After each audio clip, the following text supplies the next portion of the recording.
Hey everyone, welcome to the class. I hope you all are doing well. तो जो आज का हमारा टॉपिक है वो है परसेंटेज। ये परसेंटेज जो है ना ये अरिथमेटिक सेक्शन का। मैथ तो आपको पता है कि दो सेक्शन में डिवाइड किया गया है। पहला होता है अरिथमेटिक, दूसरा होता है एडवांस। ठीक है, तो अरिथमेटिक में बहुत सारे चैप्टर होते हैं। तो जो बेस चैप्टर माना जाता है वो माना जाता है परसेंटेज। परसेंटेज सबसे बेस चैप्टर माना जाता है। क्यों? क्योंकि इसका एप्लीकेशन जो है ना अदर चैप्टर में आपको देखने को बहुत ज्यादा मिलेगा। अदर चैप्टर में जैसे आपको पहला चैप्टर ले लीजिएगा प्रॉफिट एंड लॉस, तो प्रॉफिट एंड लॉस में परसेंटेज बहुत ज्यादा यूज होगा आपका। फिर अगर आप सीआई होता है, एसआई होता है, या टाइम एंड वर्क में भी कुछ क्वेश्चन में क्या होता है परसेंटेज का यूज बहुत ज्यादा है। इस लिहाज से ये चैप्टर बहुत ज्यादा इंपॉर्टेंट बन जाता है। क्योंकि अगर ये चैप्टर अगर आपको समझ में नहीं आया परसेंटेज के बारे में, अगर आपने सही से नहीं पढ़ा, तो ये बाकी जो चैप्टर जो आने वाले चैप्टर है तो इनको समझने में आपको थोड़ी बहुत दुश्वारी हो सकती है। तो इस लिहाज से बहुत इंपॉर्टेंट है, तो इसको ध्यान से समझिएगा। ठीक है, सबसे पहले हम डेफिनेशन के बारे में कि व्हाट इज परसेंटेज, परसेंटेज है क्या।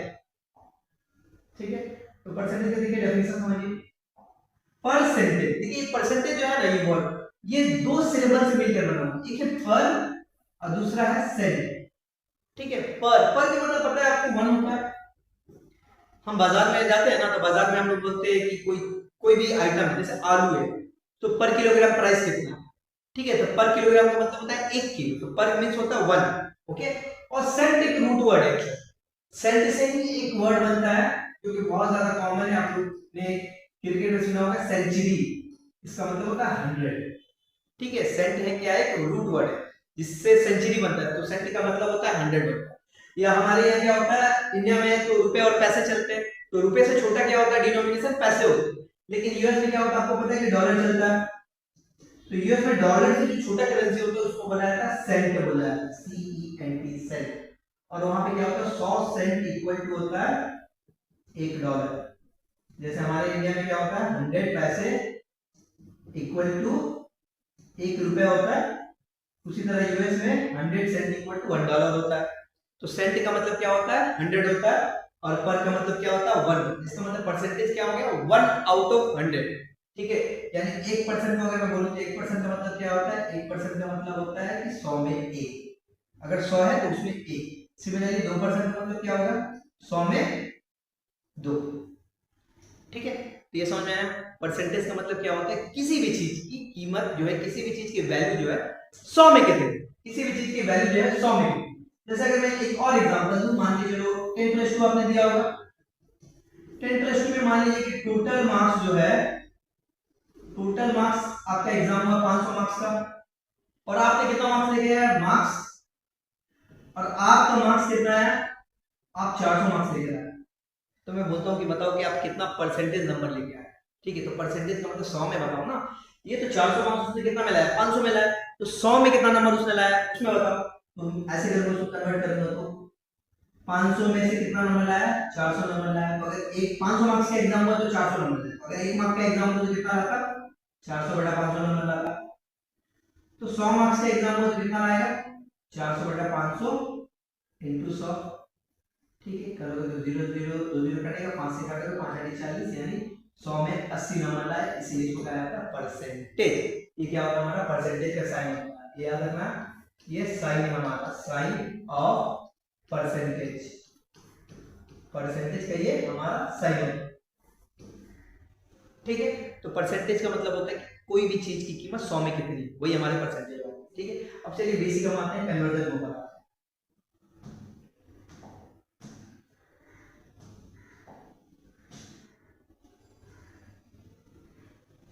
कन्वर्जन देखिए, सबसे पहले बेसिक कन्वर्जन क्या होता है, परसेंटेज टू फ्रैक्शन। अगर परसेंटेज कोई दिया हुआ है तो परसेंटेज को हम फ्रैक्शन में कैसे कन्वर्ट करेंगे।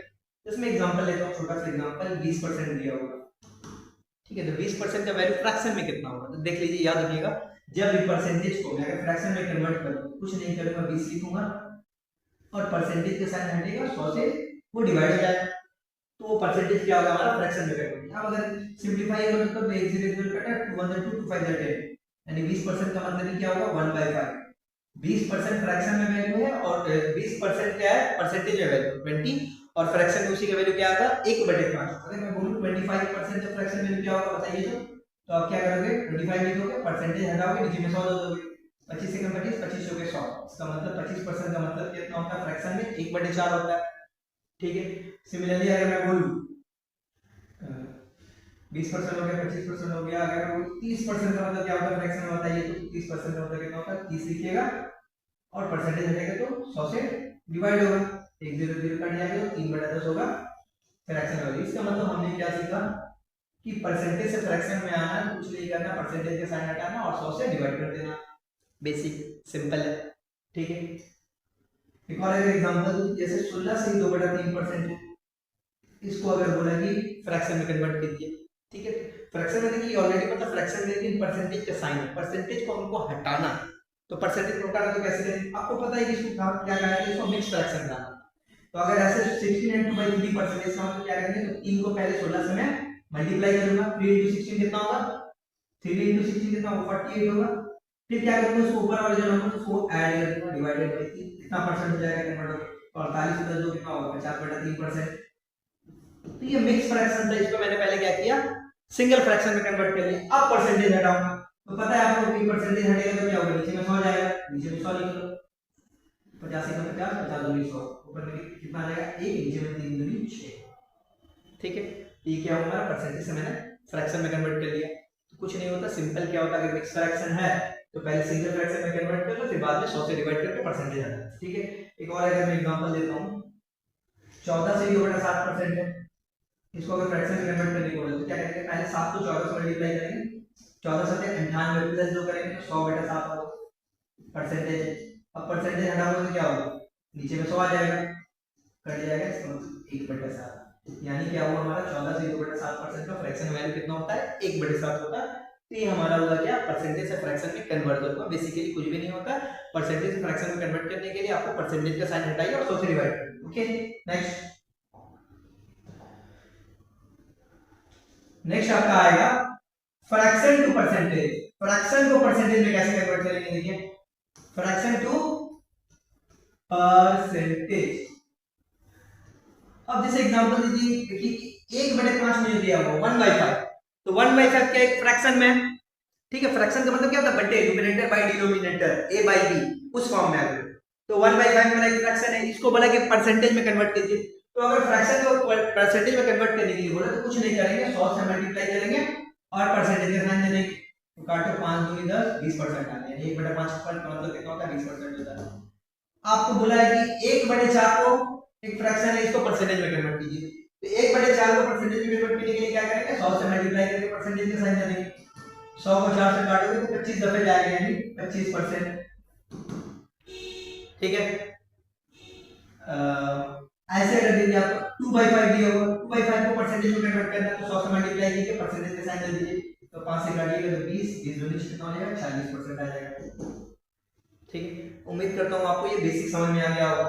यानी हमने अभी तक क्या सीखा, परसेंटेज से अगर फ्रैक्शन से परसेंटेज आएंगे तो क्या करेंगे 100% से मल्टीप्लाई करेंगे, और परसेंटेज टू फ्रैक्शन जाएंगे तो परसेंटेज का साइन हटा के 100 से डिवाइड करेंगे, बेसिकली। ठीक है, तो यही होता है कन्वर्ट, जो कि बहुत बेसिक है, आपको आता ही होगा, ठीक है, आपने कहीं ना कहीं इसको पढ़ा होगा। ओके, अब देखिए क्या ये कन्वर्जन मैंने आपको सिखा दिया कि परसेंटेज से फ्रैक्शन कैसे कन्वर्ट करो, फ्रैक्शन से परसेंटेज कैसे कन्वर्ट करो। लेकिन क्या होता है कि एग्जाम में आपके पास उतना ज्यादा टाइम रहता नहीं कि आप कन्वर्ट करने बैठ जाए, आपको कुछ सर्टेन परसेंटेज दिया हो उसको फ्रैक्शन में कन्वर्ट कर लिया, फ्रैक्शन दिया हुआ परसेंटेज क्या करो उसको परसेंटेज में कन्वर्ट करो, तो उतना टाइम आपके पास होता नहीं। कॉम्पिटिटिव एग्जाम में आपको टाइम बहुत कम दिया जाता है, तो आपको बहुत फास्ट करना पड़ता है। तो कुछ फिक्स हमारा क्या होता है परसेंटेज होते हैं और उसका क्या होता है फ्रैक्शन वैल्यू, जो कि एग्जाम में अक्सर रिपीट होते रहते हैं, तो हमको क्या करना पड़ता है वो वैल्यू हमको याद करके रखना पड़ता है, ताकि हमको एग्जाम में वो वैल्यू दिखे कि 20% दिख रहा है तो डायरेक्ट मैं लिख दूं उसकी जगह 1/5, या 1/5 दिख रहा है तो हमको पता है 1/5 का मतलब होता है 20%, तो डायरेक्ट मैं लिख पाऊं। तो कुछ फिक्स वैल्यू है तो मैं आपको लिखवा दे रहा हूं, आप उसको क्या करना आराम से दिन का डेली 2 से 3 मिनट में अगर 2 घंटा सिर्फ देखोगे भी ना तो आपको देखोगे कि एक वीक के दौरान ही क्या होगा आपको याद हो जाएगा। ठीक है, तो कुछ इंपॉर्टेंट परसेंटेज ऑफ फ्रैक्शन में लिख लो, उसको आप कॉपी में अच्छे से इसको लिख लो। देखिए, ठीक है, सबसे पहले लिखो 1% का मतलब मैंने बताया था आपको 1/100 यानी 100 में 1। ठीक है, 2% का मतलब क्या होगा 1% का मतलब 100/। अब इसी को अगर मैं क्रॉस मल्टीप्लिकेशन करूंगा तो 100% का मतलब कितना हो जाएगा, 1 हो जाएगा। ये आपको पता भी है 100% का मतलब 1 होगा। अगर कन्वर्ट कर लोगे 100% को, अगर कन्वर्ट करोगे फ्रैक्शन में तो 100% हटेगा, 100 भाग जाएगा, डिवाइड जाएगा, 1 ही आएगा। तो 100% का मतलब क्या होगा, 1 होगा। या इसी को मैं ऐसे लिखूं तो 1 का मतलब ही क्या होता है, 100% होता है। तो सिमिलरली 2 का मतलब क्या होगा, 200% हो जाएगा। 3 का मतलब क्या होगा, 300% हो जाएगा। डॉट डॉट डॉट ऐसे जाते रहेगा। कुछ भी बोलो कि 14 का मतलब क्या, 40 को अगर परसेंटेज में कन्वर्ट करोगे तो बोलो 14%, बस। ठीक है, अब तो इसको लिख लो।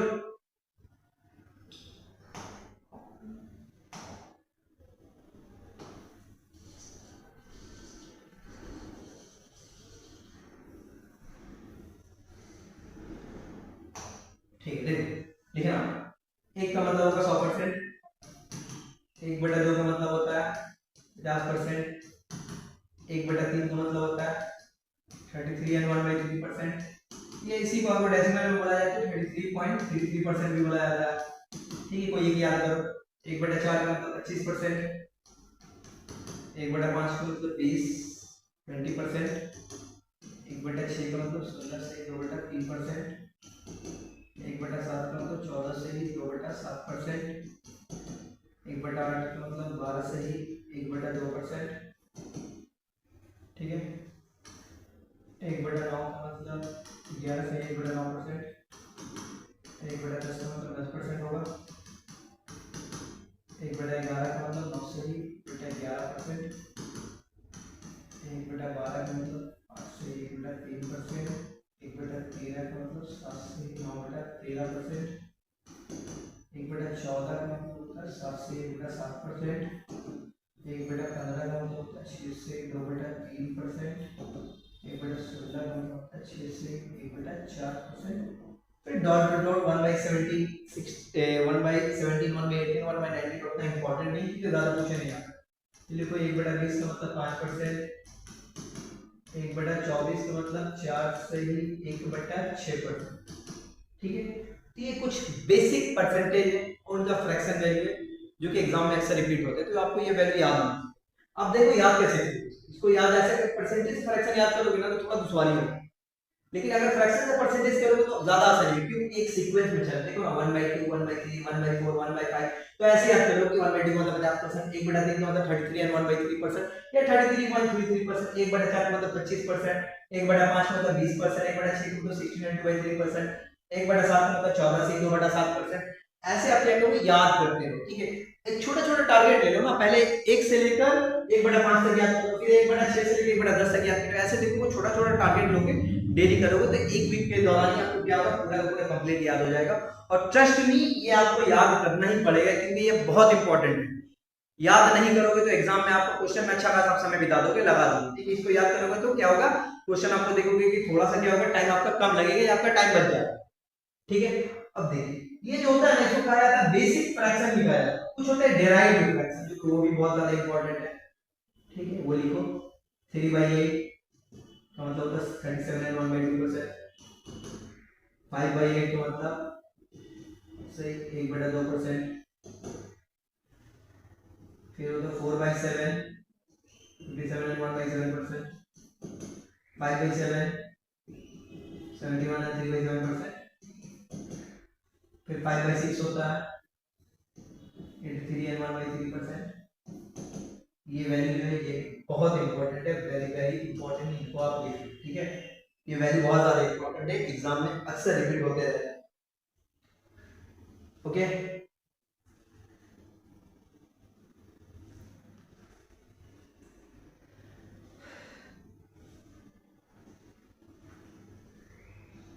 देखिए ये ऊपर वाले जो इनको बेसिक लिखा जाता है, बेसिक फ्रैक्शन या परसेंटेज वैल्यू, इसको कहा जाता है डेराइव्ड। डेराइव्ड क्यों कहा जाता है, क्योंकि इनके ये जो वैल्यू है ना, यही से आया है, ये कुछ नया वैल्यू नहीं है। ये वैल्यू इसी को क्या किया गया, ये बेसिक फ्रैक्शन से ये वैल्यू मेरा आया हुआ है। ठीक है, अब कैसे आया हुआ वो मैं बता रहा हूँ अभी। ठीक है, तो इसको याद करना बहुत ज्यादा इंपॉर्टेंट है। अब देखो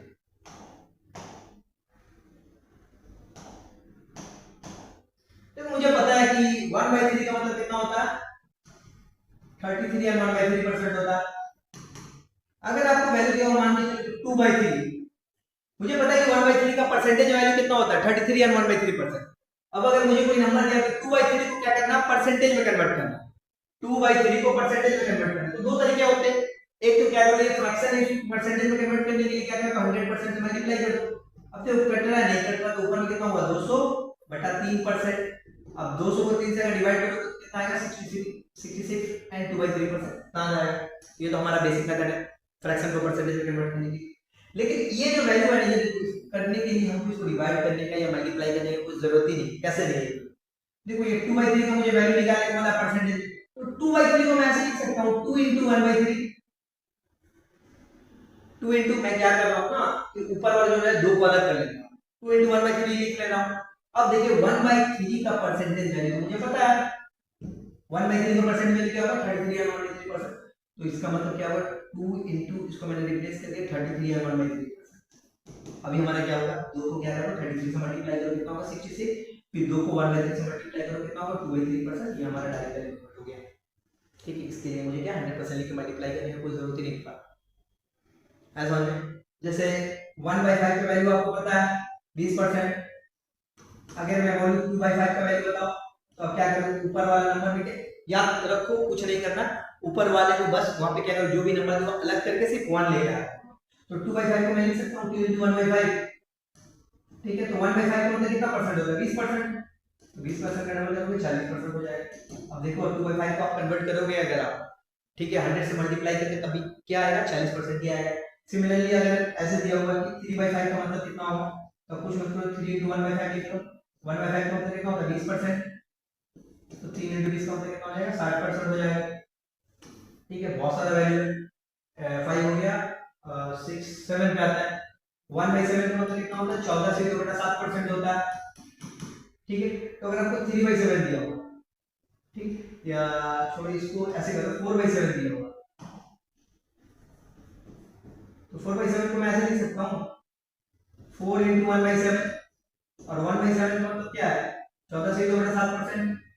तो क्या करो 4 को पहले 14 से मल्टीप्लाई करो 4 × 14 कितना होगा 56 होगा। ठीक है, फिर 4 को 2 से मल्टीप्लाई करो 8/7% हो गया। अब यहां पे देखो लेकिन 8/7 क्या है ना 1 से बड़ा है। तो मिक्स फ्रैक्शन हम कब कन्वर्ट करते हैं आपको पता होगा मिक्स फ्रैक्शन हम तभी कन्वर्ट करते हैं जब न्यूमरेटर डिनोमिनेटर से बड़ा हो। जैसे 2/3 है 2/3 को मिक्स फ्रैक्शन में कैसे कन्वर्ट करोगे 3 को 2 से डिवाइड करो 2 1 2 रिमाइंडर 1 तो मैं लिखता हूं 1 and 1/2। तो ये मैं देख रहा हूं कि 8 जो है ना 7 से बड़ा है तो इसमें ऐसे लिख सकता हूं 56 प्लस 8/7। ठीक है 56 8/7 को मैं फिर से ऐसे लिख सकता हूं 1 and 1/7। ठीक है, फिर 1 and 1/7 मैं ऐसे लिख सकता हूं 56 प्लस 1 प्लस 1/7। ठीक है, कितना हो जाएगा 57 हो जाएगा एंड 1/7% हो जाएगा मेरा आंसर। ठीक है, बस आप ये मैंने जस्ट आपको ब्रेक करके समझाया लेकिन आप इसको डायरेक्ट लिख सकते आपको पता है कि 8 को अगर 7 से डिवाइड करेंगे तो एक दफा जाएगा तो वो एक क्या होगा 56 में ऐड हो जाएगा 57 और रिमाइंडर एक बचेगा तो 1/7 हो जाएगा। तो ये होता है हमारा क्या होता है डायरेक्ट अगर मुझे वैल्यू पता है बेसिक फ्रैक्शन तो वहां से मैं मिक्स फ्रैक्शन भी मैं निकाल सकता हूं। ठीक है, एक और एग्जांपल में लेता हूं।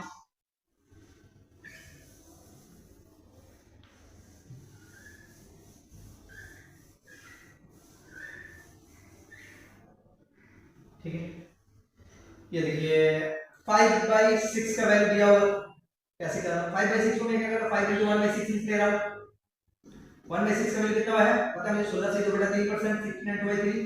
अब क्या करूंगा 5 को 16 से मल्टीप्लाई करोगे 80 5 को 2/3 मतलब ऊपर में 2 से मल्टीप्लाई करोगे कितना आएगा 10/3। ठीक, अब मुझे पता है कि ये 10 को मैं 3 से डिवाइड करूंगा कितना 3 दफे जाएगा ना और रिमाइंडर एक बचेगा तो 80 प्लस 3 कितना हो जाएगा 83 and 1/3%। देखो ये मैंने वैल्यू आपको जो वहां पे मैंने डिराइव फ्रैक्शन लिखाया होगा वहां पे मैंने ये वैल्यू लिखाया था कि 5/6 मतलब 83 and 1/3% होता है। तो इस तरह हम क्या करते हैं अगर मुझे डायरेक्ट टेबल याद है पर से इसको कहा जाता है परसेंटेज टेबल। तो परसेंटेज टेबल अगर मुझे याद है तो मैं वहां से कोई भी वैल्यू मैं डायरेक्टली निकाल सकता हूं। ओके, क्लियर है? ठीक है, देखिए तो ये तो हो गया परसेंटेज तो कुछ इंपॉर्टेंट वैल्यू। ठीक है, डायरेक्ट कैसे निकाल सकते हैं अब देखिए मान लीजिए कि ऐसे कुछ फ्रैक्शन में हमारा 8/7 दिया हुआ 8/7 को आपको बोला है कि क्या फ्रैक्शन में कन्वर्ट, परसेंटेज में कन्वर्ट करो, तो ऑब्वियसली मुझे पता है कि पहले क्या लिखूंगा, 8 लिखूंगा इनटू 1/7 लिखूंगा। 8 1/7 वाले कितना 40 एंड 2/7%, तो 8 को 14 से मल्टीप्लाई करेंगे कितना आएगा 14 डी 112, फिर 8 को 2 से मल्टीप्लाई करूंगा 16/7, ठीक है। लेकिन मुझे पता है कि 16 को 7 से डिवाइड करेंगे तो 2 दफा जाएगा 114 प्लस 2 112 प्लस 114 और 2 रिमाइंडर बचेगा इतना परसेंट। इसको मैं एक और तरीके से कर सकता हूं, 8/7 को मैं ऐसे नहीं लिख सकता हूं 8/7 ऐसे ही होगा, ठीक है। अब देखिए तो फ्रैक्शन था, परसेंटेज आ रहा है, मान लीजिए कि 137 एंड 1/2% दिया हुआ, इसको आपको बोला है कि फ्रैक्शन में कन्वर्ट कीजिए, तो इसको मैं क्या करूं ब्रेक कर, इसको मैं ऐसे नहीं लिख सकता हूं 100% प्लस 37 एंड 1/2%, 100% प्लस 37 एंड 1/2%, 100% का फ्रैक्शन मेरे को पता है 1 होगा, 37 एंड 1/2% का फ्रैक्शन मेरे को पता है मुझे कितना होगा 3/8 होगा, दोनों ऐड करके 8 और 8 प्लस 3 कितना होगा 11/8 हो गया, ठीक है। तो ये बेसिक था, इसको आप याद रखिएगा, ओके। अब आता हूं देखिए परसेंटेज के बारे में, मैं थोड़ा बहुत समझता हूं कि परसेंटेज काम कैसे करती है। यहाँ तक तो मैंने कह दिया, जो भी टेबल मैंने करवा दिया, मैंने कन्वर्जन बता दिया, बस यही था। अब आता हूँ परसेंटेज एक्चुअल में काम कैसे करता है।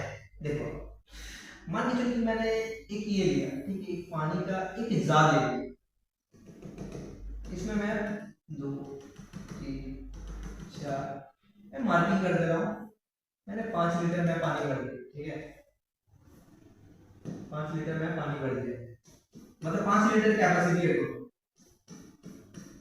मैंने नीचे से चेक किया 2 लीटर भर, 1 है 2 है 3 है 4 है 5 है, टोटल कैपेसिटी इस जार की, इस बॉटल की कुछ भी मान लो आप 5 लीटर है, मतलब इसमें 5 लीटर पानी आ सकता है, ठीक है। मैंने क्या किया 2 लीटर भर दिया। अगर मैं बोलूं बताइए तो क्वांटिटी कितना लीटर इसमें खाली है और कितना लीटर फिल है, तो आप बोलोगे कि कितना होगा 2 लीटर क्या नाम 3 लीटर खाली है 2 लीटर फिल है, ठीक है।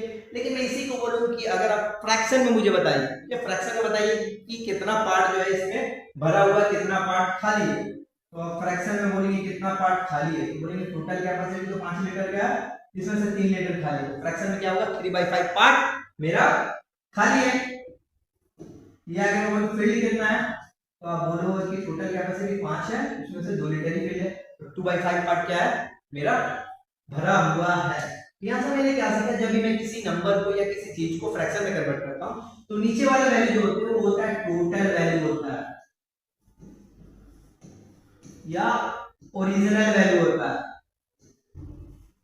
नीचे वाली वैल्यू हमारी क्या होती है टोटल वैल्यू या ओरिजिनल वैल्यू। यहां पे देखिए टोटल वैल्यू कितना 5 है, टोटल वैल्यू आपको दिख रहा है कि क्या नाम टोटल कैपेसिटी 5 है, तो नीचे वाली 5, इसमें से 2 पार्ट क्या है फिल है मेरा और 2 पार्ट मेरा क्या है एम्प्टी है।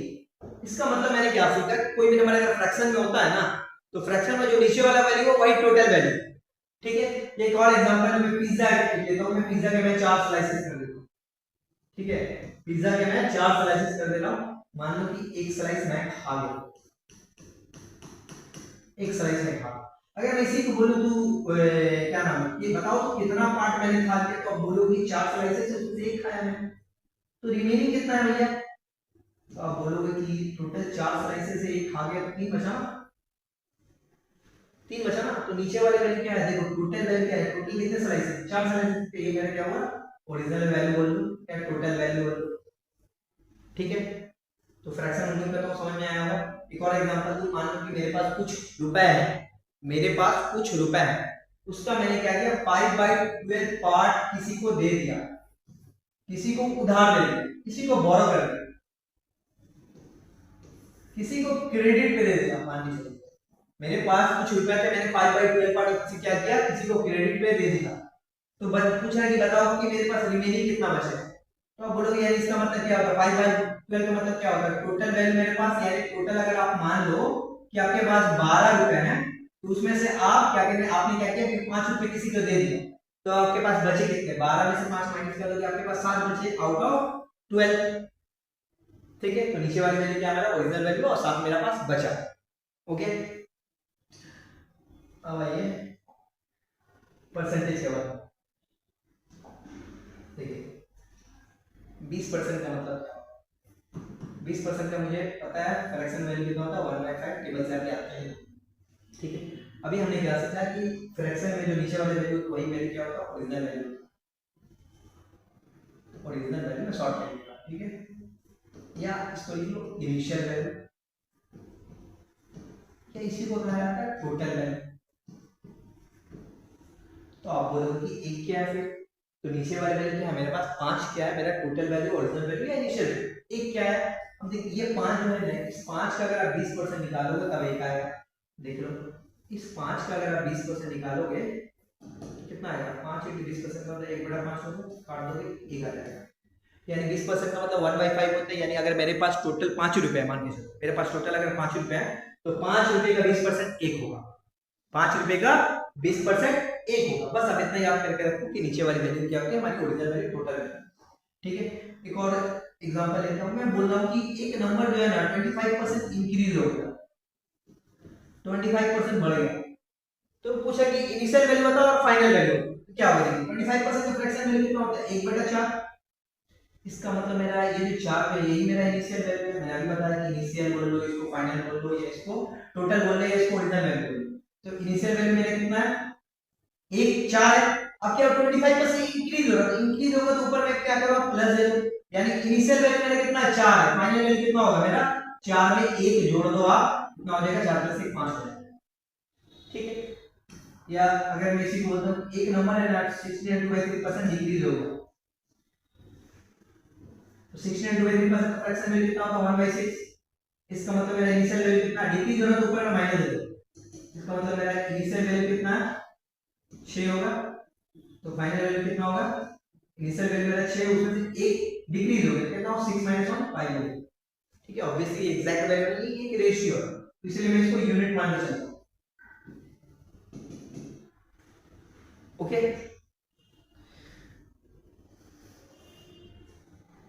ठीक है, उम्मीद करता हूँ ये समझ में आपको आया होगा। अब देखिए इसमें कुछ जो भी मैंने बेसिक जितने भी थे मैंने करवा दिए। अब मैं क्या करता हूँ कुछ क्वेश्चन लेते हैं। ठीक है, क्वेश्चन लेते हैं। क्वेश्चन 1 बोला कि when A number is increase by 20 it becomes 116% of itself. बोला जा रहा है कि एक नंबर को जब मैं क्या करूं 20 उसमें बढ़ा दूं, 20 उसमें ऐड कर, इंक्रीज करना मतलब क्या करना बढ़ाना, ऐड करना एक ही बात होता है। When A number is increase by 20, जब एक नंबर 20 बढ़ा it becomes 116% of itself, what is the number. तो नंबर था क्या, इसको पहले मैं बेसिक सिखा रहा हूं। When A number is increase by 20%, देखो बेसिक को let the number is x, मान लेता हूं कि नंबर x है। तो बोले कि when A number is increase by 20, जब एक नंबर में 20 बढ़ गया या 20 ऐड हो गया, इसका मतलब x था, अगर इसमें 20 ऐड हो गया 20 बढ़ गया, then it becomes 116% of itself. तो 20 ऐड करने के बाद वो नंबर अपने आप का 116% हो गया। तो अपने आप का 116% मतलब क्या होगा 116% ऑफ x, मतलब वो नंबर अपने आप मतलब x का 116% हो जाएगा। तो हमसे पूछा कि वो नंबर यानी x का वैल्यू निकाल, देखो x + 20, 116% को क्या करो आप फ्रैक्शन में कन्वर्ट करो। तो 116% को अगर फ्रैक्शन में कन्वर्ट करोगे तो कितना होगा, करो 116% है तो 100 ऑफ का मतलब इनटू होता है, आपको पता है, कर दो। ठीक है, अब आते हैं इधर 116x/100 बोल सकता हूं मैं। ये जो x है उसको मैं उधर ले गया प्लस x से इधर माइनस x आ जाएगा इक्वल टू 20। इसको अब ऐड करो 116x, पहले ऐसे मेरा 100 जाएगा तो -100x होगा इक्वल टू 20। 116 में से 100 जाएगा क्या हो जाएगा 16x/100 आएगा इक्वल टू 20। ठीक है, तो करते हैं छोड़ दो इसको, x इक्वल टू कितना होगा 20। देखो इधर कितना 16/100 इधर जाएगा तो 100/16 हो जाएगा, याद रखना। 4 से काटेंगे 4 4 जा 4 से काटेंगे 5 5 बढ़ जाएगा, 4 से काटेंगे 25 बढ़ जाएगा, तो 25 × 25 5 × 25 125, तो मेरा आंसर हो जाएगा 125। ये हमारा बेसिक। अब इसी को देखो थोड़ा शॉर्ट में हम कैसे बना रेशियो का परसेंटेज का यूज करें। 116% का क्या करो, सबसे पहले आप फ्रैक्शन में वैल्यू निकालो। 116% का फ्रैक्शन में वैल्यू निकालो। 116% का फ्रैक्शन में वैल्यू कितना होगा 116/100, काट दो कट 4 से काटेंगे 25 बढ़ जाएगा, 4 से काटेंगे 4 दूनी 8 4 9 26, यानी कितना आया मेरा 29/25 है, ठीक है। अब देखो मुझे पता है कि फ्रैक्शन का मतलब क्या होता है, जो नीचे वाला वैल्यू होता है ओरिजिनल वैल्यू होती है वही होता है। What is the number, original number कितना था, नंबर पूछा तो ओरिजिनल नंबर मेरा क्या है 25 है।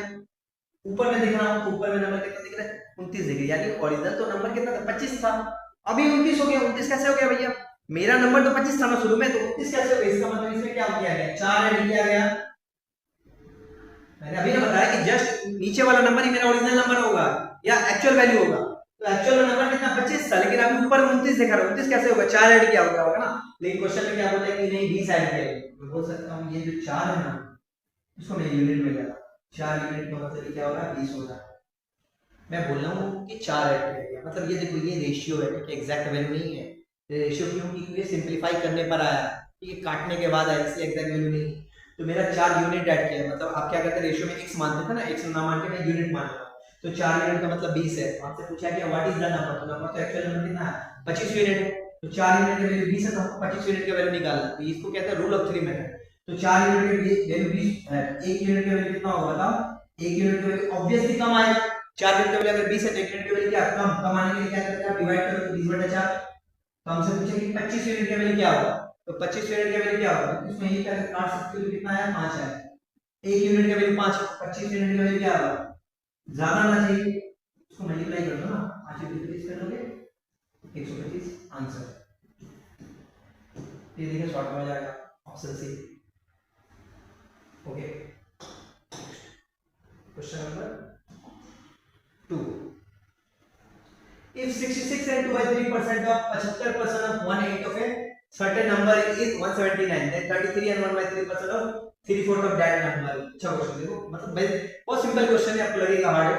if 66 and 2/3% 66 and 2/3% of 75% of 1/8 1/8 मतलब 1/8 of a certain number, number नहीं पता, मान लो वो नंबर x है, is 179 लिख, ठीक है। तो हमसे पूछा कि डैन पता करो क्या 33 and 1/3% of 3/4 of that number, of 3/4 of that number, मतलब x का 33 and 1/3% of 3/4 हमसे पूछा। अब देखिए ये क्वेश्चन क्या है, ये क्वेश्चन क्या होता है, इस तरह के क्वेश्चन आपको बैंक के एग्जाम में बहुत ज्यादा पूछे जाते हैं सिंप्लीफिकेशन में, ठीक है।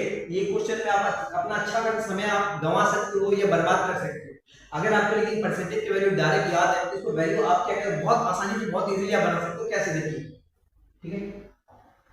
66 and 2/3% दिया हुआ, तो 66 and 2/3% का वैल्यू मुझे पता है 2/3 होता है, ठीक है, प्रैक्टिस करोगे हो जाएगा। आपको पता है मैंने बताया था कि 1/3 का मतलब होता है 33 से 1/3%, कुछ वैल्यू होता है आपको याद नहीं, 2/3 का मतलब क्या, इसका 2 गुना लिखना है, 2 से इसे मल्टीप्लाई करो 66 and 2/3%, 66 and 2/3% जहां आपने देखा परसेंटेज में आपने 2/3 लिख दिया, आप यहां पे मल्टीप्लाई करके परसेंटेज हटाने नहीं जाओगे, ये इससे आपका क्या होगा टाइम बर्बाद होगा। ऑफ का मतलब होता है इनटू होता है, 75% का मतलब होता है 3/4 वैल्यू याद करके, ठीक है।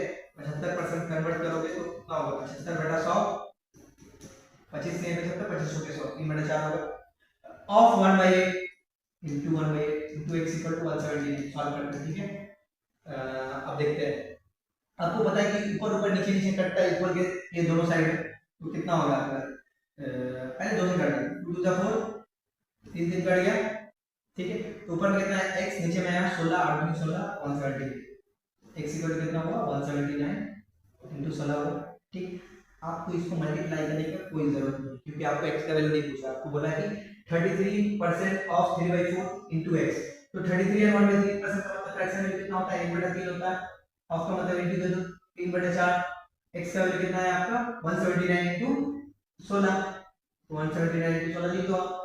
अब काटो 3 3 कट गया, 4 से काटो 4 से 16, 4 से मल्टीप्लाई कर 4 और 36 यहां पे मेरा 3 4 से 28 31 1 3 4 4 3 7 716 आंसर, ठीक है ऑप्शन बी। ये सब सवाल जो है बहुत इजी बेसिक होते हैं सिंप्लीफिकेशन के, लेकिन आपको ये फास्ट तभी बना पाओगे जब आपको परसेंटेज वैल्यू याद है। Okay, next question number 3, if 11 and 1/9% of a number is added with itself, then result becomes 900, find the original number। बोला कि अगर इस 11 से 1/9% of a number is added with itself, देखते हैं चलो 11 से 1/9% फ्रैक्शन वैल्यू लिखो। 11 से 1/9% का फ्रैक्शन वैल्यू होता है 1/2।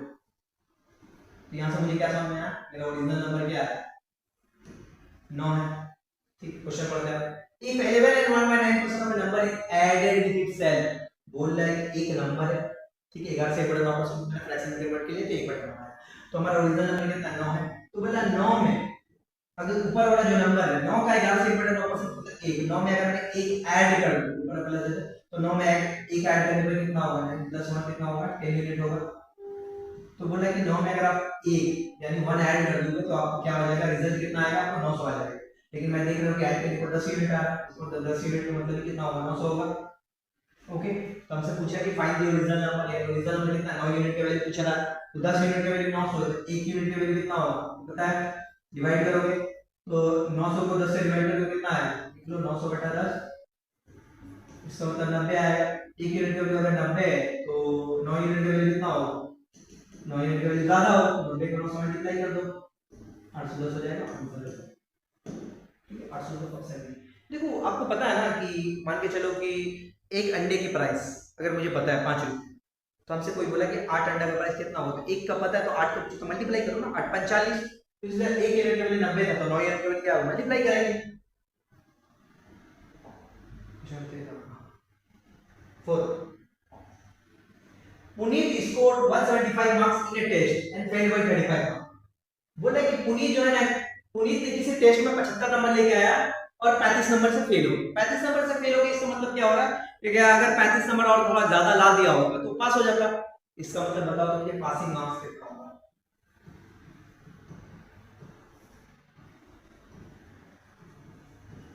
पासिंग मार्क्स कितना, सॉरी 175 नंबर लेके आया पुनीत और 35 नंबर से फेल हो गया, यानी 35 नंबर अगर मैं जोड़ तो ज्यादा लाता पास हो जाता बंदा। कितना 80 यानी 210 नंबर मेरा क्या है पासिंग मार्क्स है, 210 मेरा मार्क्स क्या है passing. Okay, if the passing percentage of the test is 35%। ठीक है, यहां देखो, यहां बोला था कि पुनीत 175 नंबर लेके आया, बोला कि और 35 नंबर से फेल हो, इसका मतलब 35 नंबर लाता तो पास हो जाता, तो पासिंग मार्क्स कितना होगा 175 में 35 को जोड़ दूंगा 210 है। लेकिन परसेंटेज जो बोला ये तो देखो ये मेरा एग्जैक्ट नंबर में वैल्यू कितना है 210 नंबर पासिंग मार्क्स है, लेकिन परसेंटेज में कितना बोला कि 35% है, तो बोला कि मैक्सिमम मार्क्स कितना है, यानी एग्जाम कितना का हुआ था, टेस्ट टोटल मार्क्स कितना का था। ठीक है, इसका मतलब मैं बोल सकता हूँ 35% का मतलब ही क्या होगा 210 नंबर होगा। अरे परसेंटेज में कितना बोला है, पासिंग परसेंटेज है 35, जबकि मार्क्स में कितना बोला है 210, तो 35% का मतलब ही 210 नंबर होगा। 1% का वैल्यू कितना होगा, कम होगा ना, 210 बटा 35 करेंगे, कम के लिए डिवाइड करेंगे। ठीक है, हमसे पूछा कि टोटल मार्क्स कितना या टोटल कितना नंबर का एग्जाम होता है, हमेशा याद रखो कि जो टोटल मार्क्स होता है हमेशा क्या होता है 100% होता है। टोटल मार्क्स से कोई भी चीज का वैल्यू हमेशा क्या होता है 100% होता है। 1% की वैल्यू 210 बटा 35 है तो 100% की वैल्यू कितना होगा, मल्टीप्लाई करेंगे 210 बटा 35 कर लो इनटू 100% इनटू 100 कर लो, 7 से काटो 7 बटा 35 7 से काटो 7 3 is 0, 5 से काटो 5 6 30, यानी कितना होगा टोटल 600 मार्क्स हो गया आंसर। Option D.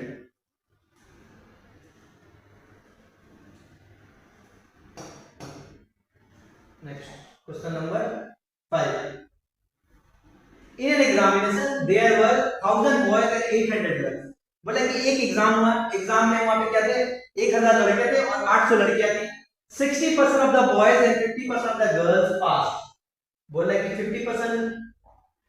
60% लड़के और 50% लड़कियां पास हो गई। Find the percent of the candidate fail. देखते हैं, यहां पे लिखो ना बॉयज, यहां लिखिए गर्ल्स। ठीक है, बॉयज कितने 1000 है, गर्ल्स कितनी है 800 है। अब यहां पर देखिए क्या बोल रहा है कि 60% of the boys and 50% of the girls pass. 60% लड़के पास हो गए, मुझे बताइए तो फेल कितने हुए, फेल कितने हुए 60% लड़के अगर पास हुए 40% लड़के फेल हुए होंगे। ठीक है, सिमिलरली 50% लड़के अगर पास हुए तो 50% लड़के ही फेल हुए, क्योंकि पास टोटल स्टूडेंट कितने होते हैं हमेशा 100% होता है। अगर 60% पास हुआ होगा तो 40% फेल, 50% पास तो 50% फेल। तो 1000 का 40% कितना होगा 400 होगा, निकाल लो 1000 का 40% निकालोगे तो 40 बटा 100 कितना है 4000 400 आएगा। ठीक है।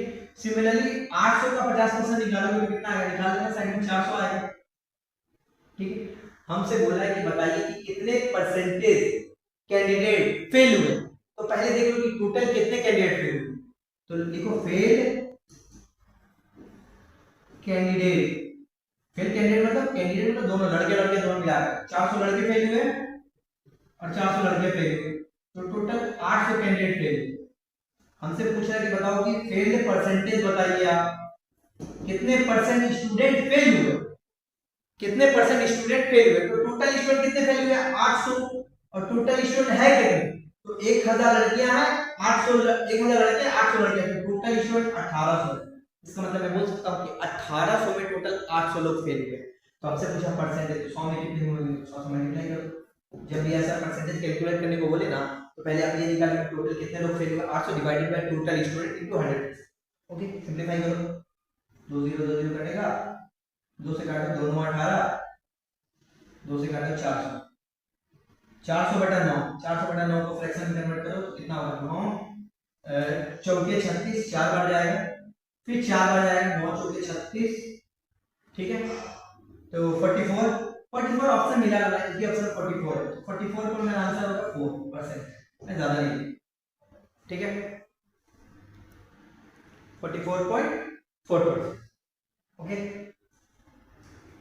Question number 6, if 21 is added in a number then result becomes 137 and 1/2% of the number। देखते हैं, फाइंड द नंबर। बोला कि एक नंबर में अगर मैं 21 ऐड करती, बिल्कुल पहले वाले क्वेश्चन जैसा है, एक नंबर में बोला कि अगर मैं 21 ऐड कर दूं तो वो नंबर क्या हो जाएगा, 137 से 1/2% हो जाएगा। तो नंबर क्या है, देखते हैं, 137 and 1/2%। तो मतलब क्या है, इसको मैं थोड़ा क्या करता हूं, स्प्लिट करता हूं, एक बार में कैलकुलेट करने को थोड़ा टाइम लगेगा, स्प्लिट करके मैं इसको ऐसे लिख सकता हूं, 100% प्लस 37 से 1/2% ऐड करके कितना ही आ जाएगा, 100% मतलब फ्रैक्शन एक होता है, 37 से 1/2% मतलब होता है कितना, 3/8। दोनों को ऐड करें तो 8 8 प्लस 11 होगा। अब फ्रैक्शन का मतलब समझ में क्या आता है, ठीक है। फाइनल नंबर, तो ये मेरा ओरिजिनल नंबर क्या है, ओरिजिनल नंबर मेरा 8 है, लेकिन ऊपर में मुझे क्या दिख रहा है, 11 दिख रहा है, यानी नंबर तो मेरा 8 था, इसे कुछ ऐड किया गया होगा, ऐड करने को वो नंबर 11। तो आप देख लो कितना ऐड किया गया, 8 से 11 होगा, 3 ही ऐड किया गया होगा ना। एक क्वेश्चन नंबर नहीं 21 ऐड किया गया, तो मैं बोल सकता हूँ 3 यूनिट का मतलब ये 21 होगा था, 1 यूनिट का मतलब क्या होगा, डिवाइड कर देंगे 21/3, इसका मतलब 7 होगा। हमसे क्या पूछा है कि बताओ नंबर क्या है, यानी ओरिजिनल नंबर का वैल्यू, ओरिजिनल नंबर कितना, 8 यूनिट है, 1 यूनिट का वैल्यू 7 है, 8 यूनिट का वैल्यू कितना होगा, 7 को 8 से मल्टीप्लाई कर दो, 8 7 56 आंसर हो जाएगा, ठीक, 8 7 56 ऑप्शन है।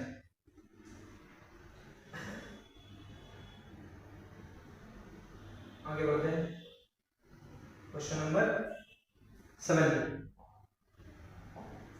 if the length of a rectangle is increased by 37.5% and its breadth is decreased by 20%, find the percentage in its area। और देखिए, मुझे पता है, देखिए एक रेक्टेंगल होता है, रेक्टेंगल में क्या होता है, लेंथ इनटू ब्रेथ होता है, इसका ये लेंथ है तो ये ब्रेथ है, इसका एरिया का फॉर्मूला क्या होता है, लेंथ इनटू ब्रेथ, पता है आपको।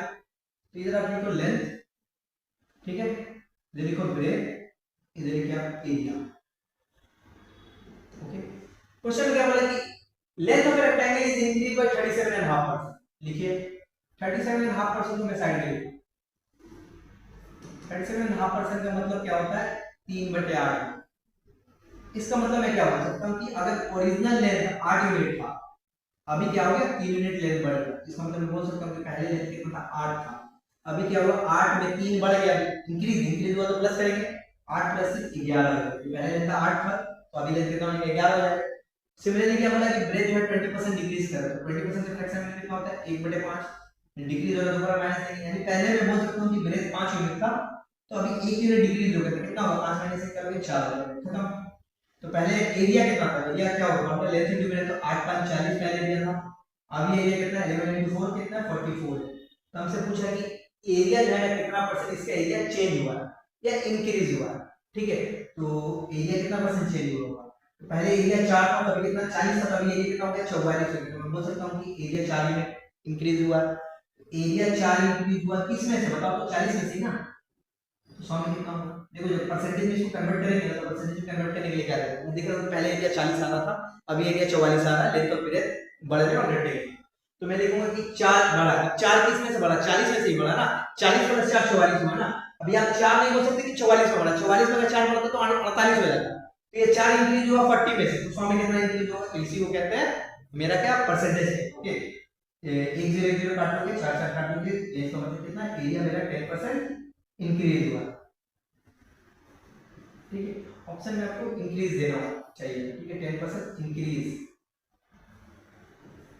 एरिया 10% इंक्रीज हुआ। ओके,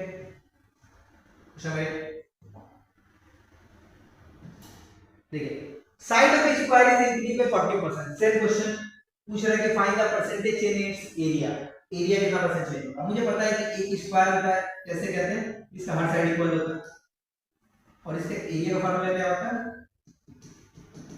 साइड का स्क्वायर, या बोलो तो आप ए स्क्वायर। ठीक है, तो बोला कि side of square is increase by 40%, यहां पे लिखो आप साइड, यहां पे लिखो एरिया, इसका मतलब क्या, साइड का स्क्वायर होगा, तो साइड 40% इंक्रीज हो रहा है, तो 40% के फ्रैक्शन में लिखो तो 2/5, इसका मतलब मैं बोल सकता हूं कि पहले साइड अगर 5 यूनिट था तो अभी कितना हो गया, 7 हो गया, इसका मतलब पहले एरिया कितना था, एरिया क्या था, साइड का स्क्वायर, 5 का स्क्वायर कितना होगा, 25, अब ये एरिया कितना, अभी अगर साइड 7 हो तो एरिया कितना होगा, 49 होगा, तो आप देख लो ये पूछ रहा है कि एरिया कितना परसेंट चेंज हुई है, कितना परसेंट इंक्रीज या डिक्रीज, चेंज का मतलब होता है इंक्रीज या डिक्रीज होगा, तो पहले एरिया 25 था, अब ये कितना होगा, 49 होगा, मैं बोल सकता हूं कि एरिया आपका 24 यूनिट इंक्रीज हुआ, तो 24 यूनिट इंक्रीज हुआ किस में से, 25 में से ही ना, तो 100 में कितना होगा, तो 25 से होके 100, 24 से 4 मल्टीप्लाई करेंगे 96% एरिया मेरा इंक्रीज हुआ।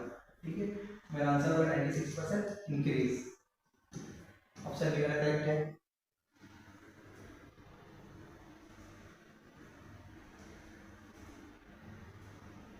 ओके,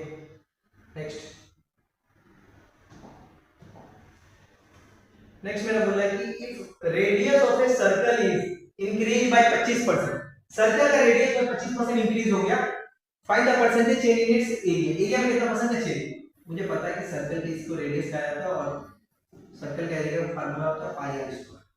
ठीक है, देखिए रेडियस कितना परसेंट इंक्रीज हो, 25%, 25% का फ्रैक्शन में 1/4, यहां पर मैं लिखता हूं रेडियस r, और यहां पर मैं लिखता हूं एरिया, एरिया का मतलब पता है आपको कितना होगा, पाई आर स्क्वायर। ठीक है, तो पहले इसका मतलब रेडियस का 4 यूनिट था, तो अभी 1 यूनिट इंक्रीज हो गया, 5 यूनिट हो गया, एरिया कितना होगा, पाई आर स्क्वायर, मतलब रेडियस का स्क्वायर, 4 का स्क्वायर कितना होगा, 16 पाई हो जाएगा, 5 का स्क्वायर कितना होगा, 25 पाई हो जाएगा, तो पहले एरिया कितना था, 16 पाई था, अभी 25 पाई है, तो मैं बोल सकता हूं कि 9 पाई एरिया इंक्रीज हुआ, तो 9 पाई इंक्रीज हुआ आउट ऑफ 16 पाई, 100 में कितना इंक्रीज हुआ होगा, पाई पाई कट जाएगा पहले। ठीक है, अब काटोगे इसको, 4 से काटोगे 4 24 होता है, 4 से काटोगे 25 दफा 25, 9 कितना होता है, 225 होता है, 225 बटा 9 करोगे कितना आएगा, 9 दूनी 18, 4 आएगा, 9 दूनी 18, 4 25 9 225, सॉरी यहाँ पे कितना होगा, 4 होगा, 4 5 20, 2 आया, 4 6 24, यानी 56 पॉइंट समथिंग आया, 56.25%, पूरा ऑप्शन आपको मिलाने की जरूरत नहीं है, बस ऑप्शन दिख गया तो 56.25% मेरा क्या हो गया, इंक्रीज हो गया। ओके, ठीक है,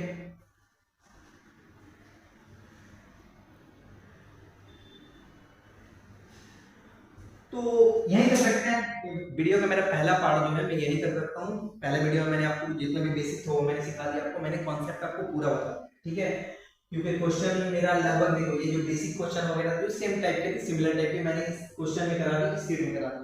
अब नेक्स्ट क्लास में हम करेंगे इससे आगे वाले जो क्वेश्चन ये जो अच्छे लेवल के क्वेश्चन है डिफरेंट टाइप्स के वो हम करेंगे। ठीक है, तो यही कर सकते हैं, चलिए गुड बाय, और इस वीडियो को आप लोग आराम से देखिएगा।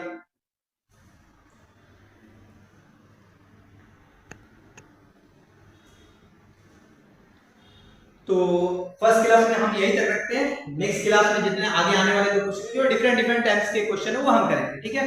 चलिए तब मिलते हैं नेक्स्ट क्लास में, बाय।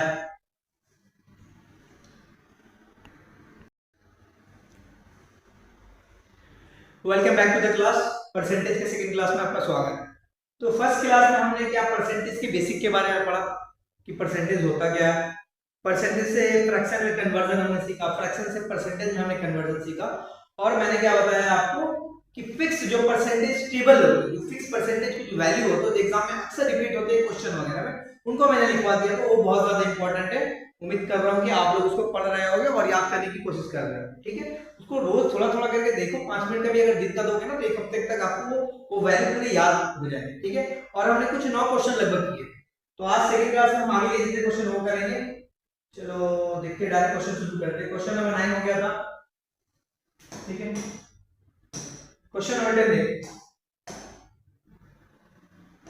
चलो question number 10, a man multiply a number by 7/4 instead of 3/5, find the error percentage। बोला गया कि एक आदमी को बोला गया था कि आप 3/5 से मल्टीप्लाई करो, उसने गलती से क्या किया 7/4 से कर दिया। पूछ रहे बताओ कि कितना परसेंटेज एरर आया। बोला गया था मल्टीप्लाई करने के लिए 3/5 से, लेकिन उसने गलती से मल्टीप्लाई कर दिया 7/4 से। देखो इस तरह क्वेश्चन को सॉल्व कैसे करेंगे।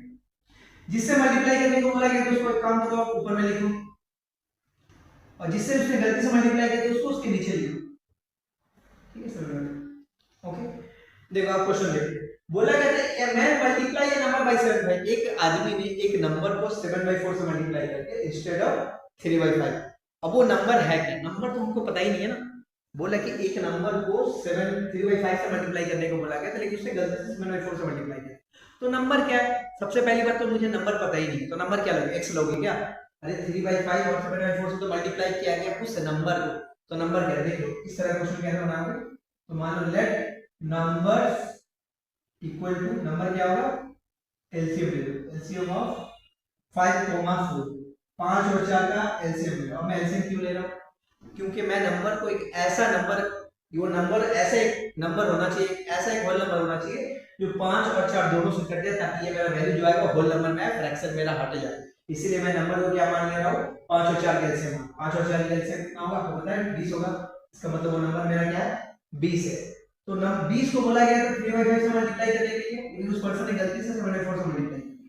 तो देखो क्या होता है, अगर मैं 3/5 से मल्टीप्लाई करता तो कितना आ रहा था 12, लेकिन उसने 7/4 से मल्टीप्लाई कर दिया तो कितना आ रहा 35 आ रहा।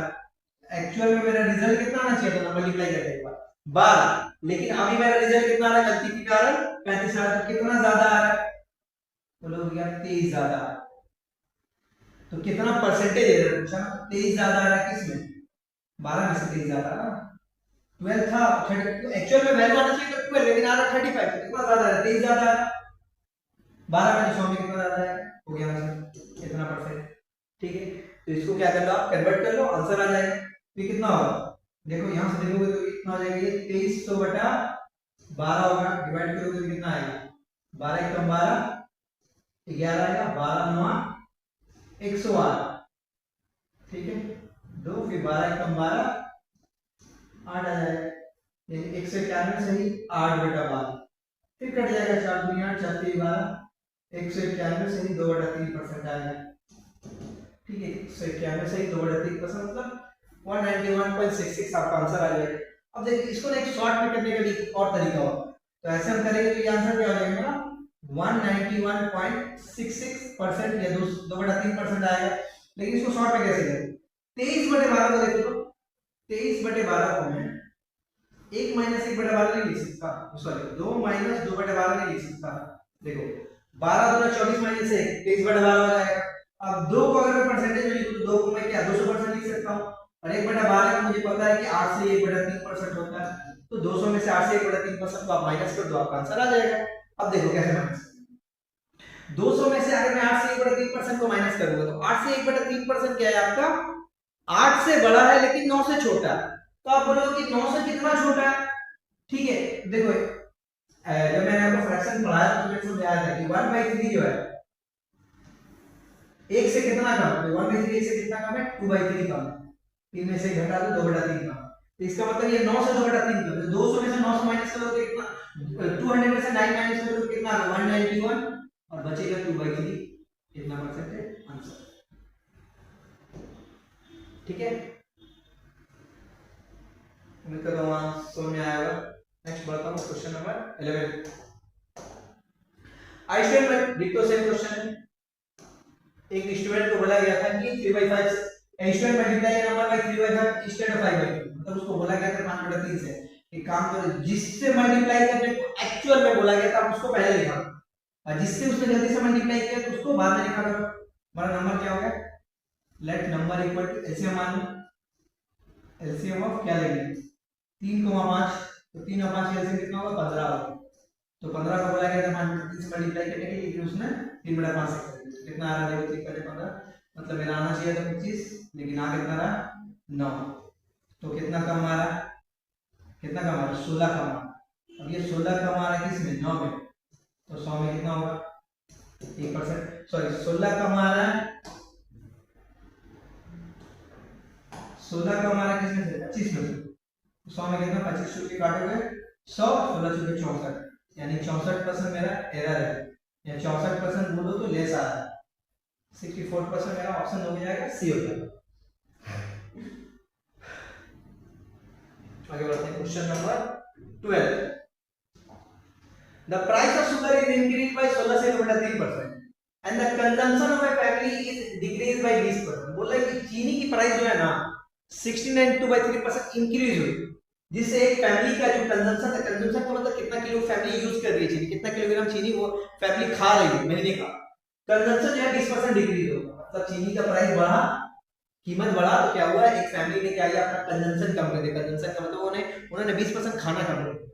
पूछ रहा find the percentage is expenditure. अब देखो एक्सपेंडिचर आता कैसे, ठीक है, एक्सपेंडिचर ध्यान रखना, एक्सपेंडिचर इक्वल टू क्या होता है, ठीक है, एक्सपेंडिचर इक्वल टू होता है price of 1 unit into quantity. एक यूनिट का मतलब आप 1 किलो ले लो, 1 ग्राम ले लो, या 100 ग्राम ले लो, 1 ग्राम 1 किलो ले लो। 1 यूनिट का मतलब 1 किलो। जैसे मैं बताता हूँ, हम लोग के सभी को घरों में क्या आता है, आटा आता होगा, आलू आता होगा, ठीक है। तो एक्सपेंडिचर का मतलब होता है टोटल खर्चा कितना होगा। मान के चलो कि 1 किलो आलू का प्राइस है इधर 20 रुपए, 1 किलो आलू का प्राइस है 20 रुपए, और हम मेरी फैमिली में एक महीने में मान के चलो आप 30 किलो आलू, तो 1 किलो आलू का प्राइस कितना है 20 रुपया। मेरी फैमिली एक महीने में 30 किलोग्राम आलू कंज्यूम करती है, तो मेरी फैमिली का टोटल खर्चा कितना होगा, आलू पर मल्टीप्लाई करोगे, 1 किलो का खर्चा 20 है, 30 किलो का खर्चा कितना होगा 600 रुपया होगा एक महीने का। तो कंजम्पशन एक्सपेंडिचर इक्वल टू होता है 1 किलो का दाम कितना है इनटू कितना किलो आप यूज कर रहे हो। जैसे चावल भी आता होगा सबके घर में, मान के चलो कि 1 किलो चावल के प्राइस है 100 रुपए, और मेरे घर एक महीने में अगर 20 किलो चावल, 100 × 20 कितना हो जाएगा 2000, यानी चावल पर हम लोग एक महीने में 2000 रुपए खर्च करते हैं। आप समझ में आ रहा है आपको, तो होगा आपका consumption of a family decrease by 20। यहाँ पे लिखो प्राइस इनटू कंजम्पशन। अब कंजम्पशन का मतलब ये क्या होगा, क्वांटिटी होगा, इक्वल टू क्या होगा एक्सपेंडिचर। 1 किलो का प्राइस कितना और कितना किलोग्राम यूज किया जा रहा है, वही क्या होगा हमारा कंजम्पशन होगा। आप देखो क्या बोला जा रहा है, एक्सपेंडिचर होगा, सॉरी, कि चीनी का प्राइस जो है 16.2/3% इंक्रीज हुआ है। 16.2/3% मतलब 1/6 होता है, यानी अगर प्राइस 6 रुपए पहले था तो अभी 1 यूनिट इंक्रीज होकर 7 हो गया, यही होता है नीचे वाला वैल्यू होता है, जिसके कारण क्या बोला एक फैमिली कंजम्पशन 20% डिक्रीज हो गया। 20% का मतलब पता है 1/5 होता है, डिक्रीज का मतलब माइनस, यानी पहले अगर चीनी का प्राइस 6 से 7 हो तो एक फैमिली पहले 5 किलो चीनी खा रही थी, तो अब 4 किलो खा रही है। तो बोल रहा है कि एक्सपेंडिचर में कितना परसेंटेज चेंज हुआ ये बताओ। तो एक्सपेंडिचर देखिए, यानी पहले कितना रुपए खर्चा होता था 6 × 5 = 30, अभी कितना रुपए खर्चा हो रहा है 7 × 28, यानी पहले 30 रुपए फैमिली खर्च कर रही थी, तो अभी 28 रुपए खर्चा हो रहा है। तो खर्चा कितना डिक्रीज हुआ, 2 डिक्रीज हुआ है, 2 डिक्रीज हुआ आउट ऑफ 30, 100 में कितना हो गया, तो कितना परसेंट 0 0 कैंसिल आउट हो गया। अब ये वो बचेगा कितना 20/3%, तो 6 से 2/3% आपका आंसर है, ठीक है, 6 से 2/3%, या डेसिमल में बोलो तो 6.66%, ये आपका आंसर हो जाएगा। सिंपल सा क्वेश्चन था, याद रखना कि एक्सपेंडिचर का मतलब क्या होता है, टोटल खर्चा। 1 किलो का प्राइस कितना है और इनटू कितना किलो आप यूज कर रहे हैं, तो price into consumption equal to expenditure हो जाएगा। आगे बढ़ते हैं क्वेश्चन नंबर 13। क्वेश्चन नंबर 13 भी बिल्कुल सेम 12 नंबर के जैसे ही है, देखना। Sale of a cinema ticket is increased by 57 and 1/7%। एक सिनेमा हॉल है, उस सिनेमा हॉल में टिकट का प्राइस जो है ना 57 and 1/7% इंक्रीज हो गया, and price of ticket is increased by, चलो cinema ticket is increased by 57 and price of ticket is increased by 16 से 2/3%। Find the percentage change in his revenue. Question में कुछ चेंजेस होगा। Sale of cinema ticket is decrease and price of ticket, यहां पे decrease होना चाहिए, ठीक है, यहाँ पे डिक्रीज होना चाहिए। क्वेश्चन के अकॉर्डिंग क्या बोला जा रहा है कि सिनेमा हॉल का टिकट का प्राइस जो है ना 16 and 2/3% इंक्रीज हो गया, जिसके कारण क्या हुआ, टिकट का सेल जो है ना 57 and 1/7% डिक्रीज हो गया। मतलब मान के चलो कि कोई मूवी आई थिएटर में, कोई फिल्म लगी, तो क्या हुआ ना, टिकट का प्राइस इंक्रीज हो गया। तो आप अज्यूम कर लो पहले 100 रुपए टिकट का प्राइस था, तो अभी 200 हो गया। तो टिकट का प्राइस जैसे ही बढ़ गया तो अब लोग क्या होगा, कम जाने लगे। पहले कितना लोग, पहले टिकट का प्राइस मतलब पहले जितने भी जो लोग जा रहे थे, अब 57 and 1/7% लोग कम जा रहे हैं। तो हमसे पूछ रहे हैं कि बताओ कि find the percentage change in his revenue. तो रेवेन्यू में कितना परसेंट का चेंज होगा। रेवेन्यू का मतलब क्या होता है, रेवेन्यू का मतलब लिख लो टोटल कलेक्शन होता है। रेवेन्यू का मतलब होता है टोटल कलेक्शन। सिनेमा हॉल का टोटल कलेक्शन में कितना परसेंट का गिरावट या कितना परसेंट का चेंज आया, ये पूछना चाह रहा है। तो आप देखिए, तो ये रेवेन्यू का मतलब मैं ये लिख सकता हूं, price of one ticket into price of ticket sale, या number of ticket, number of ticket sale, यही तो होगा रेवेन्यू ना। रेवेन्यू का मतलब क्या होता है कि आप एक टिकट का दाम कितना है और कितना टिकट सेल कर रहे हो, तो वही तो मेरा टोटल कलेक्शन हुआ। एक टिकट का अगर प्राइस 100 रुपया में दिन भर में 7 टिकट सेल कर रहा तो मेरा 700 रुपये कमाई हो रहा। तो यहाँ पे देखो बोला कि टिकट का प्राइस 16 and 2/3% इंक्रीज हुआ, तो 16 and 2/3% का फ्रैक्शन में लिख लो 1/6। इंक्रीज का मतलब पहले टिकट का प्राइस 6 था, अभी 7 हो जाएगा। बोला कि सेल जो है 57 and 1/7% डिक्रीज हो गया। 57 and 1/7% मतलब होता है 4 बटा 7। इसका मतलब पहले 7 लोग जा रहे थे, तो अभी कितना 4 लोग कम, यानी 3 लोग ही जा रहे हैं, ठीक है। तो देखो क्या हो रहा है, तो 6 7 42, पहले अगर 42 रुपए कमाई हो रहा था तो अभी 21 रुपए ही कमाई हो रहा। पहले अगर 42 रुपए कमाई हो रहा था तो अभी 21 रुपए ही कमाई हो रहा। रेवेन्यू कितना डिक्रीज हुआ, 21 डिक्रीज हुआ। रेवेन्यू 21 डिक्रीज हुआ होगा आउट ऑफ 42 में, तो 100 में कितना, तो लिखो 21 दूनी 42 होता है, 2 से काटोगे 50, यानी हमारा जो रेवेन्यू है ना 57% क्या हुआ, डिक्रीज हुआ। रेवेन्यू जो है 50% डिक्रीज हुआ, तो ऑप्शन में थोड़ा चेंज कर लो, 50% डिक्रीज हुआ, ठीक है। ये एक्चुअली में ये जो डेटा था इसको ही बनाने पर शायद आंसर आ जाता, शायद आंसर आ जाता, लेकिन इस डेटा के अकॉर्डिंग आंसर आ जाएगा आपको, ठीक है। ये उसी डेटा के अकॉर्डिंग अगर मैं लेके चलता हूँ, अगर दोनों को मैं प्लस प्लस लेके चलता हूँ,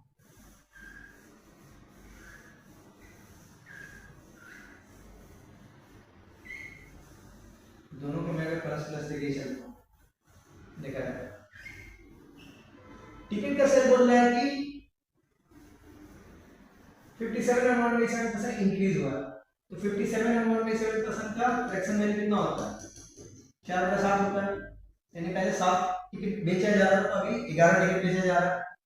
और 16 and 2/3% टिकट का प्राइस बढ़ गया, इसका मतलब पहले 6 रुपए टिकट का प्राइस, एक टिकट का प्राइस था, तो अभी कितना हो गया, 7 हो गया। देखो यानी पहले रेवेन्यू कितना था, 42 रुपए पहले कमाया जा रहा था, अभी 77 रुपीस क्या हो रहा, अर्निंग हो रहा। तो अर्निंग कितना बढ़ा, माइनस कर लो, 77 में से 42 माइनस करो 5 3, यानी 35 रुपीस मेरा अर्निंग इंक्रीज हुआ आउट ऑफ 42। तो 100 में कितना कर लो, 7 5 35, 7 6 पे 42, 5 बटा 6 into 100%। देखो 5/6 का मतलब मैंने लिखाया था आपको 83 and 1/3%। 83 एंड 1/3% इंक्रीज हुआ इसका लाइबिलिटी 83%। ये ऑप्शन सही था, ठीक है। इस डेटा के अकॉर्डिंग बनाएंगे तो बना देगा, आंसर आ जाएगा। लेकिन एक्चुअल में क्या होता है, हमेशा क्वेश्चन ऐसे देता है कि एक इंक्रीज हो रहा है तो दूसरा डिक्रीज ही देता है, ठीक है। देखो 5/6 जैसे है ना, 5/6 into 100 इसको आप कन्वर्ट करोगे आंसर 83 से 1/3% आए। लेकिन मैं इसको कन्वर्ट करने नहीं जाऊंगा, इसीलिए मैंने आपको परसेंटेज टेबल लिखवाया है ना कि 5/6 का परसेंटेज वैल्यू कितना होता है 83 एंड 1/3%। तो आपको इधर दिखा तो आपको कन्वर्ट करने की जरूरत नहीं था, 5/6 दिखा 83 एंड 1/3% बैठा दिया आपने, आपका आंसर आ गया, ठीक है। Next question of 40, if x earn 25% more than y, मतलब कि x जो है ना y से 25% ज्यादा अर्न करता है, तो लिखो यहाँ पे लिखो आप x, यहाँ पे लिखो आप x बोल रहा है y से 25% ज्यादा अर्न करता है।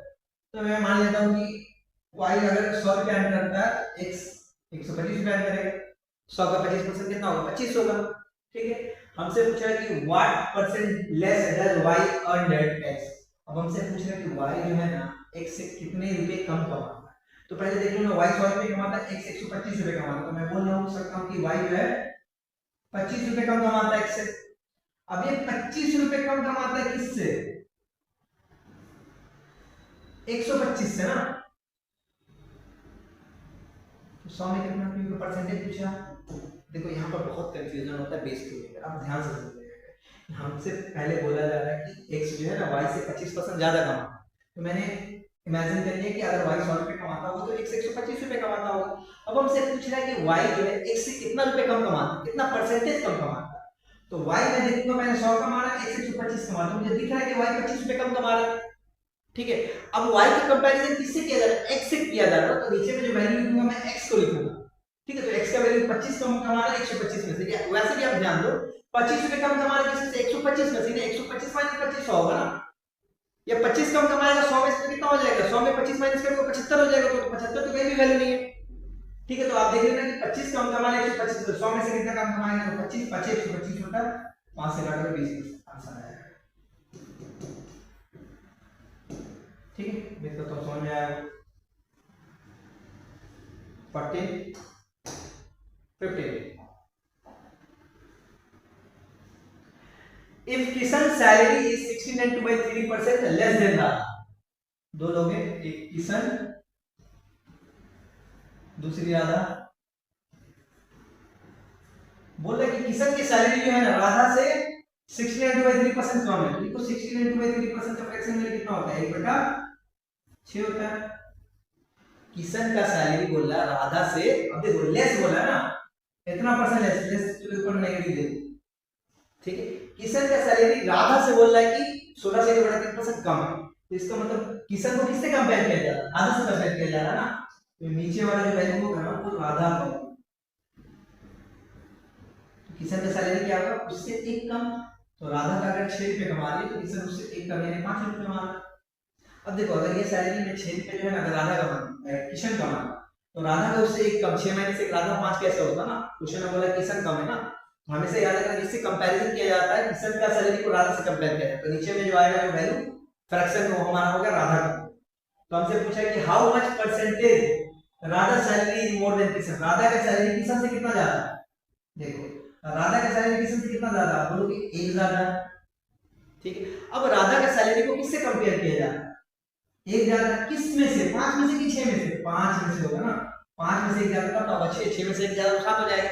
या राधा का सैलरी को किससे कंपेयर किया जा रहा है, किशन से ना, तो नीचे में किशन के वैल्यू इनटू 100 परसेंटेज के लिए 100 यानी 20% हमारा आंसर हो जाएगा।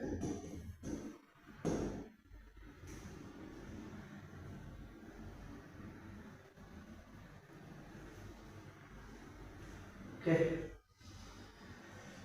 आगे बढ़ते हैं, question number 16, if 60% of the student in a school are boys, एक स्कूल में बोल रहा है कि 60% जो लड़के हैं, 60% जो स्टूडेंट है वो लड़के हैं, and number of girls is 972, how many boys are there in this 60%।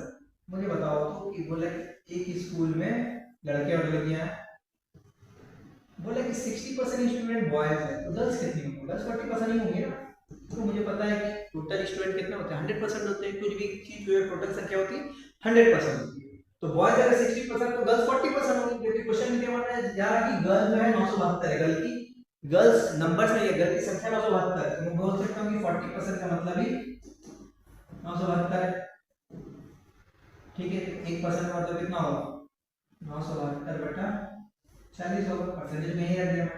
हमसे पूछा कि how many boys are there in the school, school में लड़के कितने, लड़के कितना 60% है ना, 1% का वैल्यू कितना, तो 60% का वैल्यू कितना होगा, मल्टीप्लाई कर दो 972 बटा 40 इक्वल्स, तो 972 बटा 40 सॉरी 972 बटा 40 इनटू 60 होगा। ठीक है, 0 0 काट दो, 2 3 जा 2 2 जा 2 से काटोगे, 2 4 जा 8 2 8 जा 16 2 6 जा 12, 486 का 3 गुना कर दो, इसी का एक्स्ट्रा 326 2 तीजो वाला 14। ठीक है, 1458 जो होंगे वो लड़के होंगे या बॉय होंगे। ओके, 1458। इसी को देखो अगर फ्रैक्शन से मैं करूं तो 60% बोला है कि एक स्कूल में 60% स्टूडेंट जो है बॉयज, तो 60% का मतलब फ्रैक्शन में वैल्यू कितना होगा 3/5, नीचे वाले में क्या होंगे ये होंगे टोटल स्टूडेंट, यानी टोटल स्टूडेंट 5 है, उनमें से 3 क्या है बॉयज है, तो टोटल स्टूडेंट अगर 5 है और उनमें से 3 अगर बॉयज है तो गर्ल्स कितनी होंगी, गर्ल्स 2 होंगी, गर्ल्स कितनी होंगी 2 होंगी, 2 यूनिट, यही 2 यूनिट इसके इक्वल है 972 के, एक यूनिट का वैल्यू क्या होगा 972 बटा 2, काट लीजिए चिका तो चिका यानी एक यूनिट का मतलब कितना 486।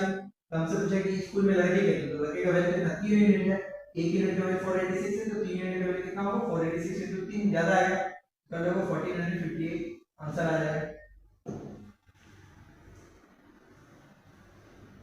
Okay, next question 20, the population of A town is 6000।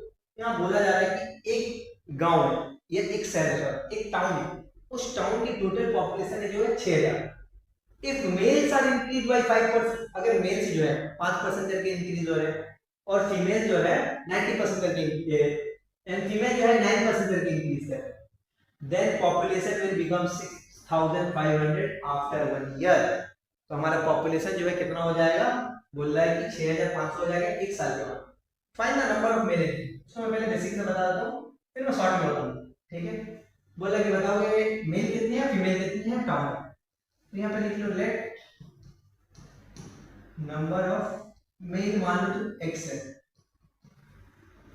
Female कितनी होगी, मेल की संख्या x है तो फीमेल कितनी होगी, टोटल पॉपुलेशन 6000 तो 6000 में से x माइनस कर दो, ये फीमेल होगी। ठीक है, मेल मैंने मान लिया कि मेल x है तो फीमेल कितनी होगी 6000 माइनस x होगी।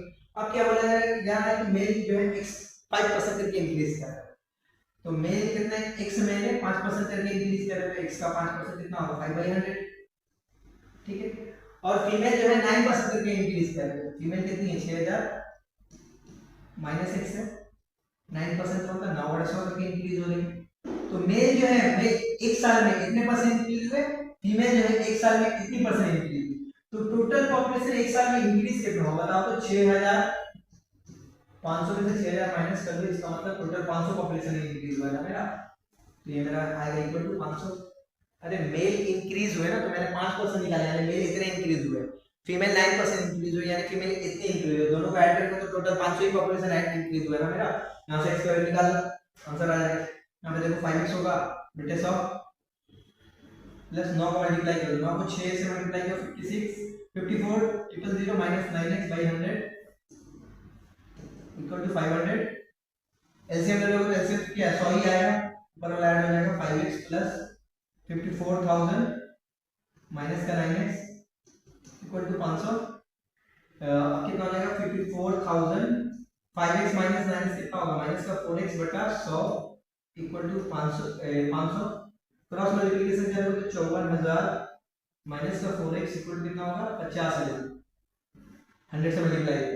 ठीक है, अब देखो 4x को उधर ले जाओ तो प्लस हो जाएगा और 50,000 इधर लाओ, तो 54,000 में से 50,000 घटाओ कितना आएगा 4000 आएगा ना, x का वैल्यू कितना होगा 4 से डिवाइड करोगे तो x आएगा 1000। ठीक है, यानी x मैंने क्या माना था मेल, तो मेल कितने होंगे 1000 फीमेल कितनी होगी 5000, क्योंकि दोनों का पॉपुलेशन मिलाकर टोटल 6000। तो मेरा आंसर आएगा find the number of male and female, male में नेक्स्ट मार्क 4000। ये क्वेश्चन थोड़ा सा find the number of male and female, question उल्टा पुल्टा हो गया, ठीक है। ये आएगा मेरा आंसर आएगा 1000 और 5000 होगा। ये क्वेश्चन ऐसे क्वेश्चन चेंज कर देता मैं, क्वेश्चन में चेंज कर सकता था, find the number of female and male, ठीक है। तो आंसर हमारा आएगा मेल कितने हैं 1000 है, फीमेल कितनी है 5000। ओके, अब देखो मैं इसको शॉर्ट में कैसे, इसको शॉर्ट में देखो कैसे बनाने का तरीका क्या है शॉर्ट में।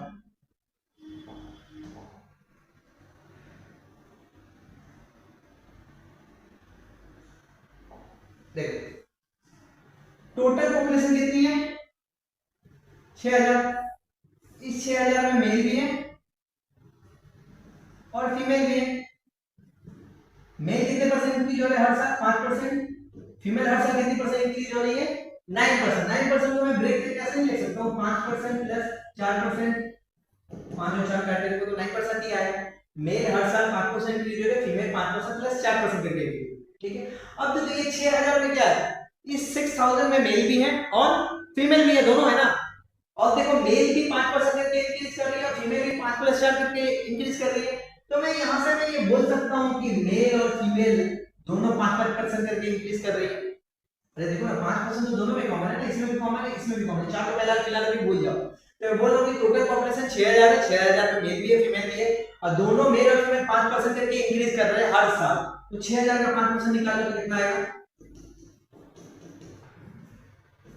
कितना आएगा 300 आएगा, 300 आएगा। पहले देखो तो पॉपुलेशन कितना इंक्रीज हुआ, इंक्रीज पॉपुलेशन इंक्रीज कितना हुआ, पॉपुलेशन इंक्रीज कितना हुआ 500 ही पॉपुलेशन इंक्रीज हुआ ना। टोटल पॉपुलेशन पहले 6000 था, अभी 6500, तो पॉपुलेशन तो मेरा 500 इंक्रीज हुआ।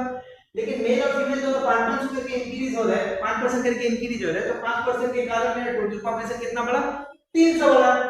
इस 5% के कारण मेरा टोटल पॉपुलेशन कितना बढ़ा 300 बढ़ा। लेकिन मेरा टोटल पॉपुलेशन एक्चुअली में बढ़ना कितना चाहिए 500 ना। तो मैं बोल सकता हूं 300 अगर माइनस कर दोगे तो अभी भी और भी 200 पॉपुलेशन हमारा बढ़ना बाकी है। तो देखो ना मेल का तो 5% मैंने यूज कर दिया, ठीक है, फीमेल का 5% यूज मैंने कर दिया, ठीक है। तो 5% के कारण सिर्फ 300 ही पॉपुलेशन बढ़ा, लेकिन एक्चुअली पॉपुलेशन बढ़ रहा है मेरा 500 बढ़ रहा है। तो मेरा 200 पॉपुलेशन और बढ़ेगा। तो ये 200 पॉपुलेशन मेरा बढ़ रहा है किसके कारण, ये 200 मेरा पॉपुलेशन बढ़ रहा है इस 4% के कारण। यानी फीमेल जो एफ का जो 4% है ना, मैं बोल सकता हूं 200 के इक्वल होगा। टोटल पॉपुलेशन एक साल के बाद मेरा 500 इंक्रीज हुआ, जबकि मैंने मेल और फीमेल का 5% निकाला तो देखा सिर्फ 300 ही बढ़ा, इसका मतलब और 200 बढ़ाना बाकी है। तो वो 200 किसके कारण बढ़ेगा, इसी 4% के कारण बढ़ेगा। मैं बोल सकता हूँ फीमेल का 4% ही 200 के इक्वल है। अब निकाल दो फीमेल का 4% तो 4/100 इक्वल टू 2000 होगा, ठीक है। एफ का वैल्यू कितना होगा 200, यहाँ पे 4/100 है, दोनों जाएगा कितना होगा 100/4 हो जाएगा। याद करना 4 5 20 50 हो जाएगी। यानी फीमेल की संख्या कितनी है 5000 है, तो मेल कितना होगा 1000 ही होगा, तो दोनों का मिला के टोटल पॉपुलेशन 6000। मेरा आंसर होगा 5000 और 1। ये शॉर्ट में मेरा आंसर, ओके।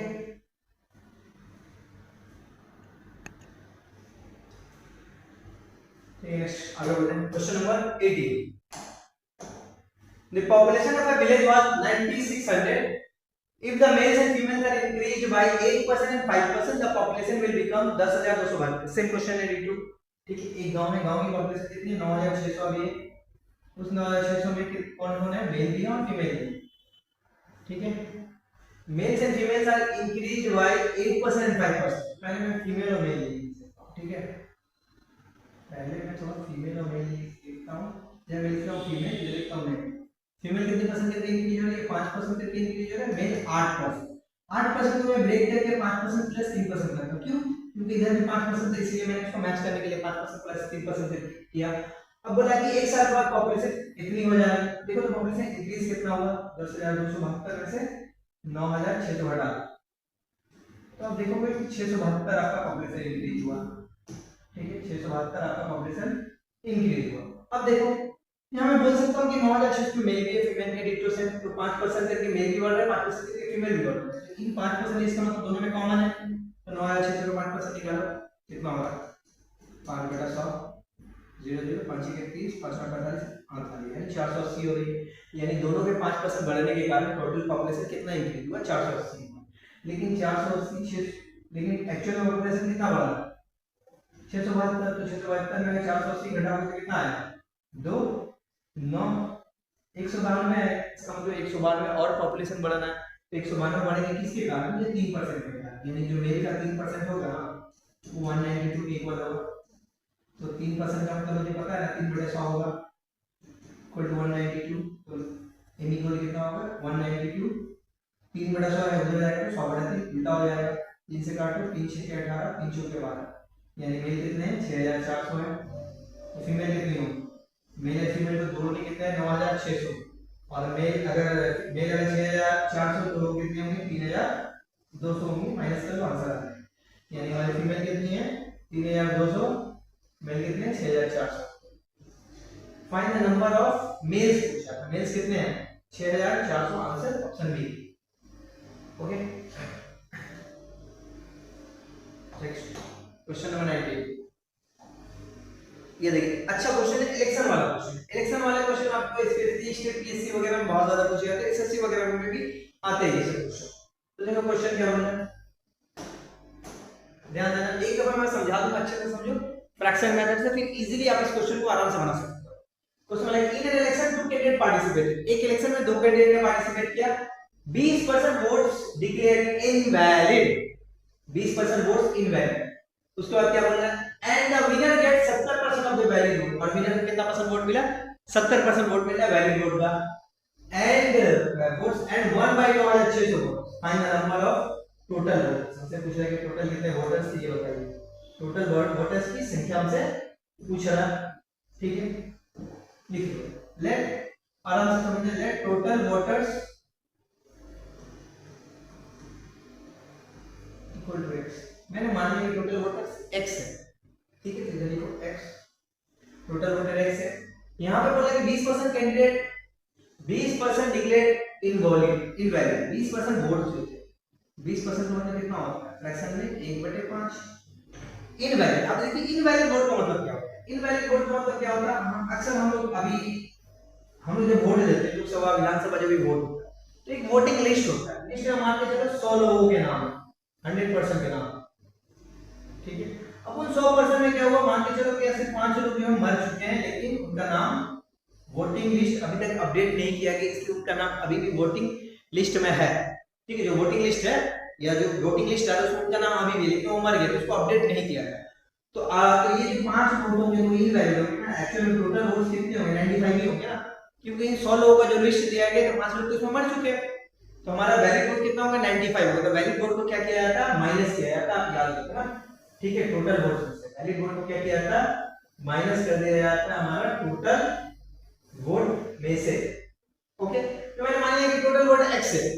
अब बोला कि 20% वोट इनवैलिड है, 20% का मतलब फ्रैक्शन वैल्यू 1/5 होती है, 1/5 वोट अगर इनवैलिड है तो वैलिड कितने होंगे, 5, टोटल 5 वोट है उसमें एक इनवैलिड है, तो वैलिड कितने होंगे, 5 में से घटा दें, यानी 4/5 वोट क्या होंगे, वैलिड होंगे। तो टोटल वोट x है, x का 4/5 वोट क्या होंगे, हमारा वैलिड वोट। मैंने इनवैलिड वोट 1/5 था, इसको मैंने निकाल दिया, 1/5 को निकाल दूंगा तो 4/5 बचेगा। तो टोटल वोटर्स x है, x का 4/5 मेरे क्या होंगे, वैलिड होंगे, okay. Next, and the winner gets 70% of the vote. अब देखिए यहां पे क्या है, लिखना विनर है, यहां पे लूजर है, तो याद रखना विनर और लूजर दोनों को मिलाकर टोटल कितने वोट होंगे 100%, ऐसे मैं मान के चल रहा हूं।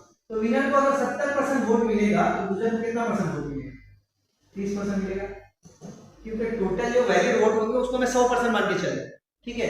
तो विनर को 70% वोट मिला तो लूजर को ऑब्वियसली 30% वोट मिला होगा ना, 70 30 मिलके 100 हो जाएगा। तो मुझे बताओ कि ये विनर जो है किसने, इसको लूजर को कितना परसेंट वोटों से हराया, 40% वोटों से डिफीट किया, इसको 40% वोटों से डिफीट किया। तो टोटल वोट वैलिड वोट मेरा इतना है, इसका 40% वोट से इसने इसको हराया। अब 40% का फ्रैक्शन में कितना होता है, 2/5 होता है, कन्वर्ट कर दोगे तो ये वैलिड वोट है, इसका 2/5 वोट से वो क्या किया, हरा दिया, लेकिन बोला नहीं टोटल जितना वोट से आ रहा है 9600, यही इक्वल होगा 9600। एक दफा मैं फिर से एक्सप्लेन करता हूँ, ध्यान से देखो कि बोला गया कि एक इलेक्शन में दो कैंडिडेट ने पार्टिसिपेट किया, 20% वोट इनवैलिड है। तो मैंने मान लिया कि टोटल वोट मेरा x है, उसमें से 20% वोट मेरा इनवैलिड। 20% का मतलब 1/5 हो, यानी 1/5 वोट को निकाल दिया तो बचेगा कितना, 5 में से 1 घटा तो 4/5 वोट बचेगा। या आप दूसरे शब्दों में समझो कि 20% वोट इनवैलिड है तो 80% वैलिड होगा, 80% का मतलब 4/5 होता है। तो टोटल वोट का फॉर्मूला है मेरे क्या हुआ, ये मेरा होगा, ये मेरा कितना होगा टोटल वैलिड वोट्स,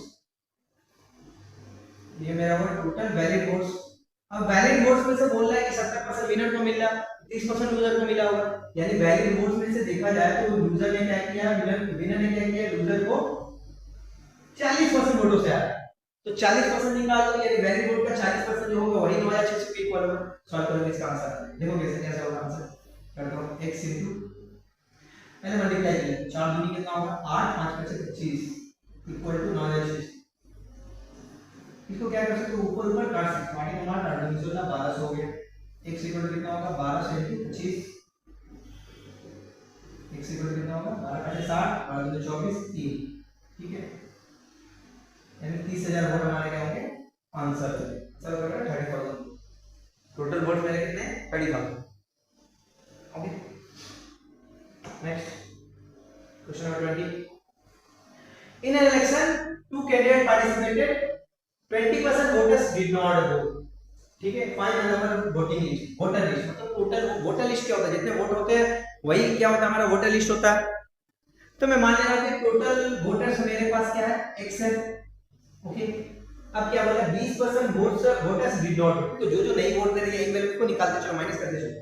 तो 20% का मतलब क्या हुआ, 20% वोटरों ने वोट ही नहीं दिया, 20% वोट 1/5, यानी 1/5 लोगों ने वोट नहीं दिया, तो 5 में से 1 माइनस कर लिया, यानी 4/5 लोगों ने वोट दिया होगा, खत्म।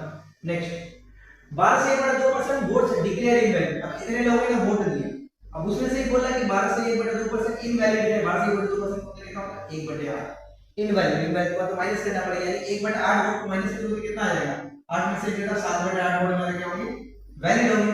और उसमें से ही बोला कि विनर को 60% वोट मिला, फिर से देख लीजिए तो विनर है, ठीक है, मुझे पता है कि दोनों मिला के कितना होगा 100% होता है, तो विनर है, विनर को कितना परसेंट वोट मिला 60% मिला, तो लूजर को कितना मिला होगा 40% मिला होगा। तो विनर ने लूजर को कितना परसेंट वोटों से आया है 20% वोटों से आया है, तो 20% का मतलब 1/5 इनटू 1/5 कर ली, इक्वल टू हो जाएगा आपका 5600 के बाद 5600 के बाद सॉल्व कर लो आंसर आ जाएगा, ठीक है। करते हैं, देखो 7 से काट कर 7 8 56, 4 से काट 4 दूनी 8, 200 आ गया, तो ऊपर में आया कट गया x बचा, नीचे में कितना 5 × 5 25 × 8 200, 200 equal to 200, x equal to कितना होगा 200 × 200 कितना होगा 40 40000 हो जाएगा, टोटल वोटर में कितना 40000 आंसर होगा, ओके आसान था।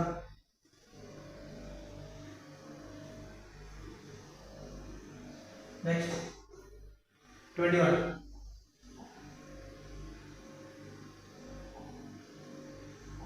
In an election, two candidates participated. 20% voters did not cast their vote.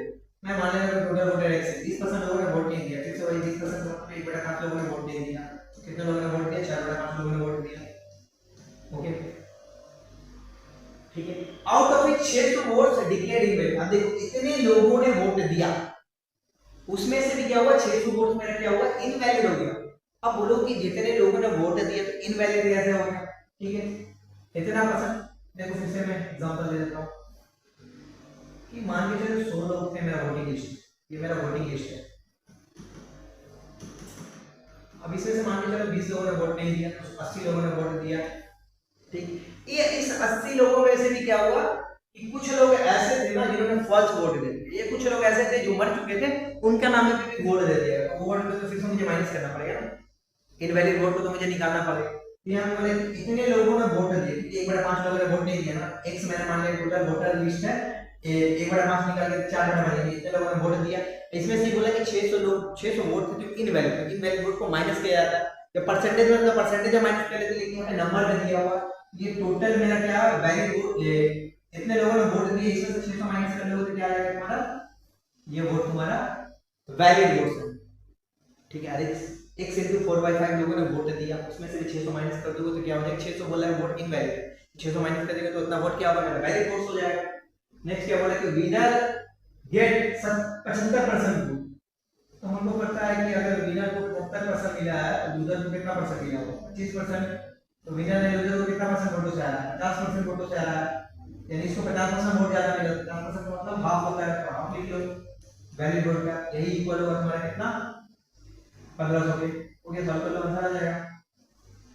इसको लिख सकता हूं 4x/5 माइनस 600, क्रॉस मल्टीप्लिकेशन करो, दो वहां से मल्टीप्लाई हो जाते 3000 हो जाएगा, ठीक है। 4x/5 equal to 3000 plus 600, 4x/5 equal to 3600 होगा, 4 से काट लो, 4 9 36 900, x इक्वल टू 5 मल्टीप्लाई करो, 5 9 4500, टोटल वोट कितना 4500, आंसर हो जाएगा सी।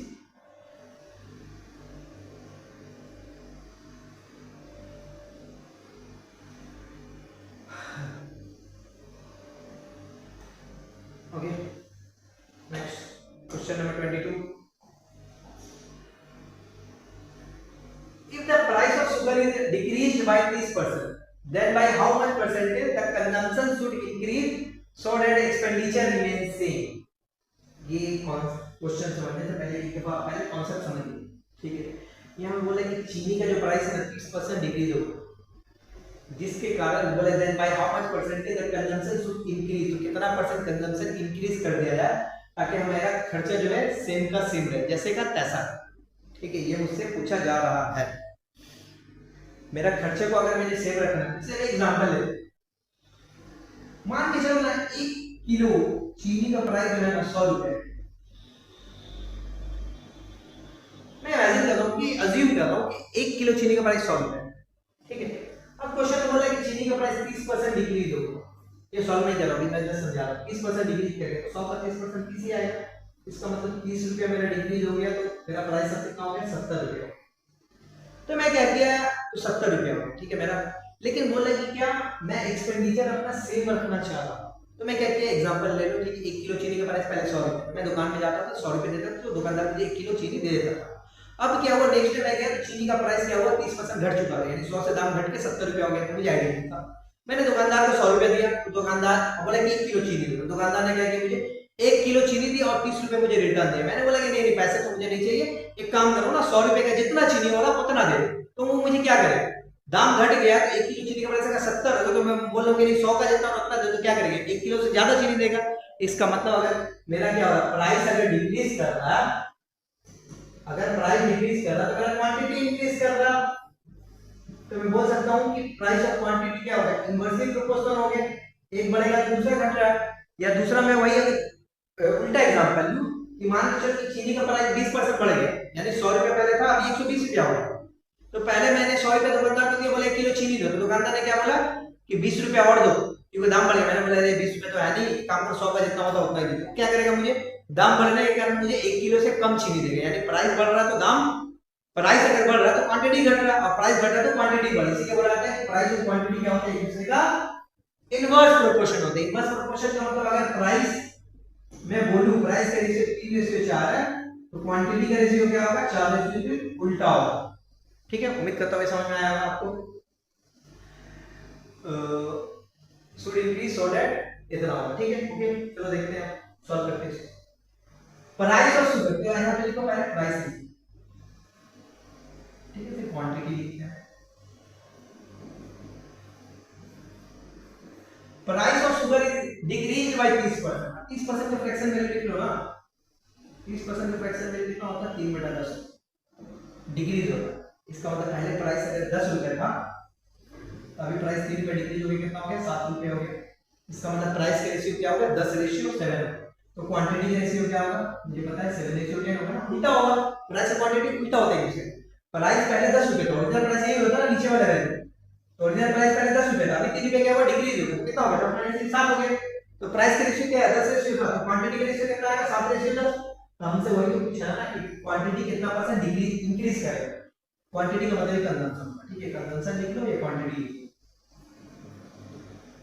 तो यानी पहले 7 किलो हम चीनी कंज्यूम कर रहे थे, खा रहे थे, तो अब 10 किलो चीनी कंज्यूम कर रहे हैं, खा रहे हैं, तो मेरा क्वांटिटी कितना इंक्रीज हुआ, तो आप बोलोगे 3 इंक्रीज हुआ। ये 3 किस में से इंक्रीज हुआ, 7 में से। तुमसे परसेंटेज पूछा ना, 100 में कितना होगा, ठीक है। तो 3/7 को परसेंटेज में कन्वर्ट करो कितना हो जाएगा, 300/7 होगा परसेंट, डिवाइड कर दो 7 चौके 28, 2 बचा 7 दूनी 14, यानी 42 पॉइंट समथिंग आएगा। 42 से 6/7 ऑप्शन हमारा हो जाएगा A. Okay, next 23 same price of sugar is increased by 30%. Due to this, a family uses 40 kg less sugar, so as expenditure will increase by 10% only. Find original consumption. Okay, find original consumption.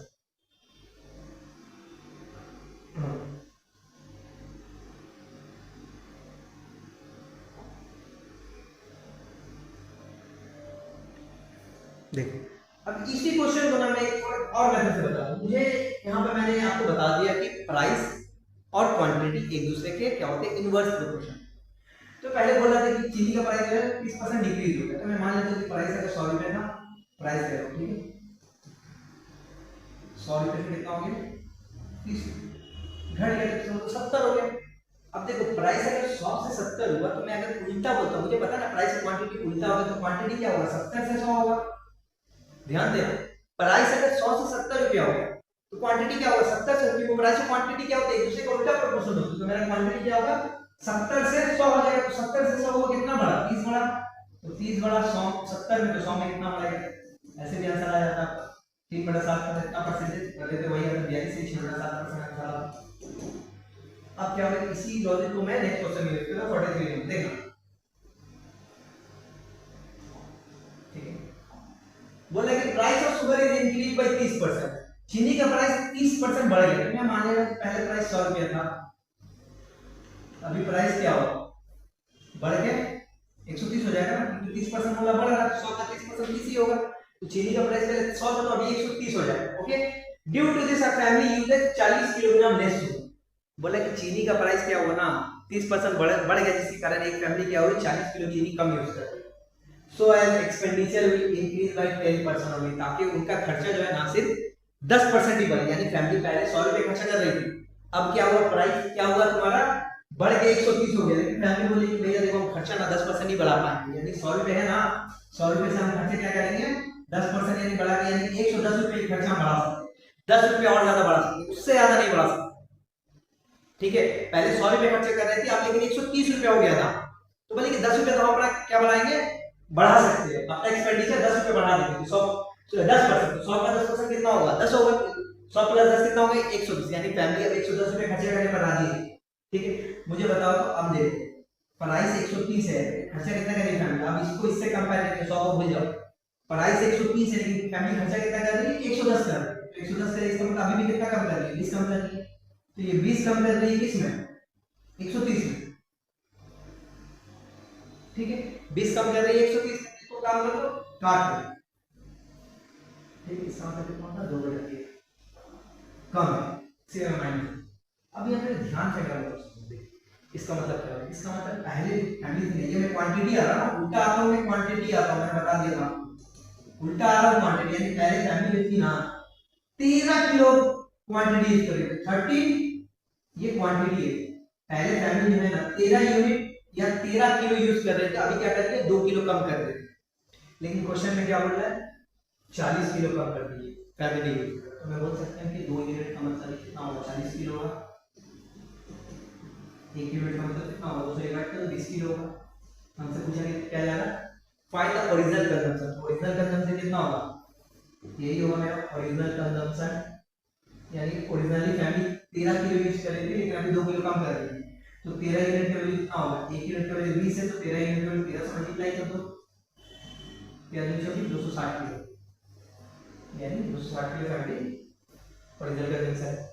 फिर से एक दफा मैं समझा देता हूँ, बोल रहा है कि चीनी का प्राइस 30% बढ़ेगा, 100 रुपया तो अभी कितना हो गया 130 हो गया। अब बोले कि एक फैमिली बोल रही है कि 10% ज्यादा खर्चा कर पाएंगे, सिर्फ 10% ही खर्चा बढ़ा पाए, तो 100 से 110 कर दिया, तो देखो यानी मेरा अब क्या हुआ प्राइस ना 110 से 130 हुआ, तो क्वांटिटी कितना होगा 130 से 10 होगा, तो 130 से 10 को कितना डिक्रीज हुआ 20 डिक्रीज हुआ 130 में, ठीक है। तो इसका मतलब 2/13 ये क्वांटिटी आ रही है, इसका मतलब मैंने 13 किलो यूज करेंगे, अभी 2 किलो डिक्रीज हुआ, लेकिन बोला जा रहा है कि 40 किलो डिक्रीज हुआ। 2 का मतलब 40 किलो, 1 का मतलब कितना होगा 20, तो 13 का मतलब होगा 260। ठीक है, आगे बढ़े। Question number 24। क्वेश्चन नंबर 24 देखो। A man spent 75% of his income. If his income is increased by 20% and expenditure is increased by 10%, find the percentage change in the same. देखिए, a man spent 75% of his income. So 75% का fraction value निकालो।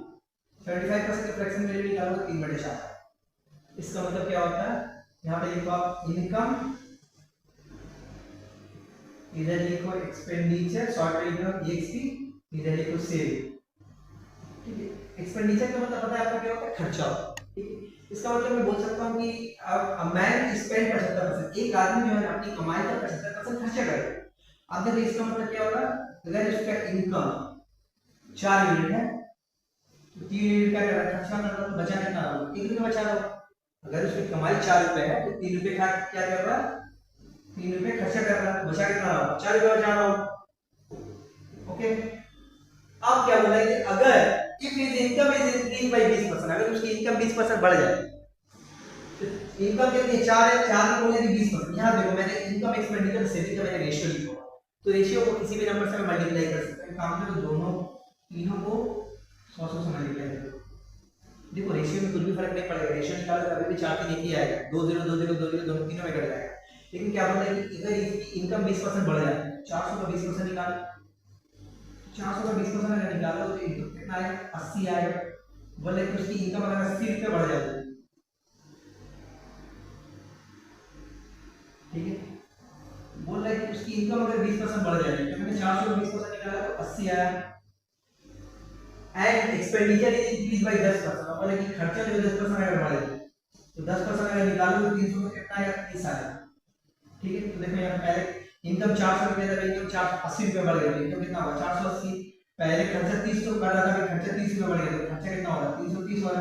तो मुझे बताओ तो saving कितना होगा? अभी देख, अभी 480 कमा रहा, 330 रुपया सेव कर, 330 रुपया से खर्चा कर, तो बचा कितना था? अभी 150 बचा। ठीक है, तो हमसे पूछा है कि find the percentage change in the saving, तो कितना परसेंट सेविंग में चेंज आया? तो अब देखो, अब मुझे वो सब चाहिए नहीं, अब मुझे इससे मतलब है, सेविंग से मतलब। तो देखो ध्यान से देखो, यानी पहले 100 रुपए सेविंग कर रहा था, तो अभी सेविंग कितना कर रहा है? 150 रुपए कर रहा है। इसका मतलब सेविंग कितना बढ़ा? देखो 50 रुपए बढ़ा, अब 50 रुपए बढ़ा 100 में, तो 100 में कितना बढ़ेगा? यानी इसका मतलब ये होता है सेविंग मेरा 50% इंक्रीज हो गया, वही मेरा आंसर। ठीक है, सेविंग मेरा 50% इंक्रीज हो गया। नेक्स्ट 25 देखो, if the numerator of a fraction is increased by 20% and its denominator be diminished by 10%, बोला क्या है? मेरा न्यूमरेटर 10% इंक्रीज 20% इंक्रीज कर रहा है, डिनोमिनेटर 10% डिक्रीज कर रहा है। तो बोला कि value of the fraction become 16/27, then the fraction is, fraction पता है आपको? a बटा b फॉर्म को कहते हैं फ्रैक्शन कहते हैं। मैं मान लेता हूं मेरा फ्रैक्शन x बटे y, x जिसमें से न्यूमरेटर है, y क्या मेरा डिनोमिनेटर। ठीक है, बोला कि न्यूमरेटर जो है ना 20% बढ़ गया, तो बताओ तो न्यूमरेटर अगर 20% बढ़ गया, कोई भी नंबर क्या होगा? अपने आप में 100% होगा, तो कितना हो जाएगा? 120% होगा। ठीक है, and denominator decrease by 10%, denominator 10% decrease होता है, डिक्रीज हो गया, तो कोई भी नंबर 100% होता है अपने आप में, 10% डिक्रीज हो जाएगा तो कितना? 90% होगा। तो न्यूमरेटर मेरा 10% बढ़ के 20% बढ़ के 120% हो गया, डिनोमिनेटर मेरा 10% डिक्रीज हो गया 90% हो गया, तो ये बोले कि फ्रैक्शन मेरा चेंज हो गया 16/27 में। हमसे पूछा कि x by y की वैल्यू निकाल। देखो अब यहां से क्या होगा ना, परसेंटेज कैंसिल आउट हो जाएगा। ठीक है, काटोगे 0 0 कट जाएगा, 3 4 12 3 3 के 9। ठीक है, x बटा y, ठीक है, इक्वल टू, मैं यहां इनटू अलग से लिखूं 4/3 इक्वल टू 16/27। ठीक है, 4 से काटोगे 4 4 16, 3 से काटोगे 3 9। इसका मतलब x बटा y इक्वल कितना है? 4/9। ये मेरा क्या है? आंसर है। ठीक है, क्या लिख लेना पहले? Let the fraction is x by y। मेरा आंसर कितना है? 4/9, जो कि ऑप्शन नंबर है। बस इतना ही क्वेश्चन था परसेंटेज के चैप्टर में। उम्मीद करता हूँ आप लोगों को ये समझ में आया होगा। ठीक है, देखिए ये चैप्टर मैंने बताया था जैसे कि बहुत ही इंपॉर्टेंट चैप्टर है। इसका जो बेसिक जो चीजें है ना, जो परसेंटेज टेबल, वो बहुत ज्यादा इंपॉर्टेंट। तो अगर आपको समझ में नहीं आया होगा एक दफा में, तो वीडियो पे 2 या 3 दफा आप देख लो, एक बार आपको समझ में आ गया जैसे सारा का सारा चैप्टर आपका कॉन्सेप्ट वगैरह क्लियर हो जाएगा। बाकी जितने क्वेश्चन थे कुछ इंपॉर्टेंट क्वेश्चन थे जो मैंने करवाए, ठीक है, बाकी आप लोग प्रैक्टिस करते रहिए, ठीक है। मिलते हैं अगली बार नेक्स्ट क्लास में, बाय।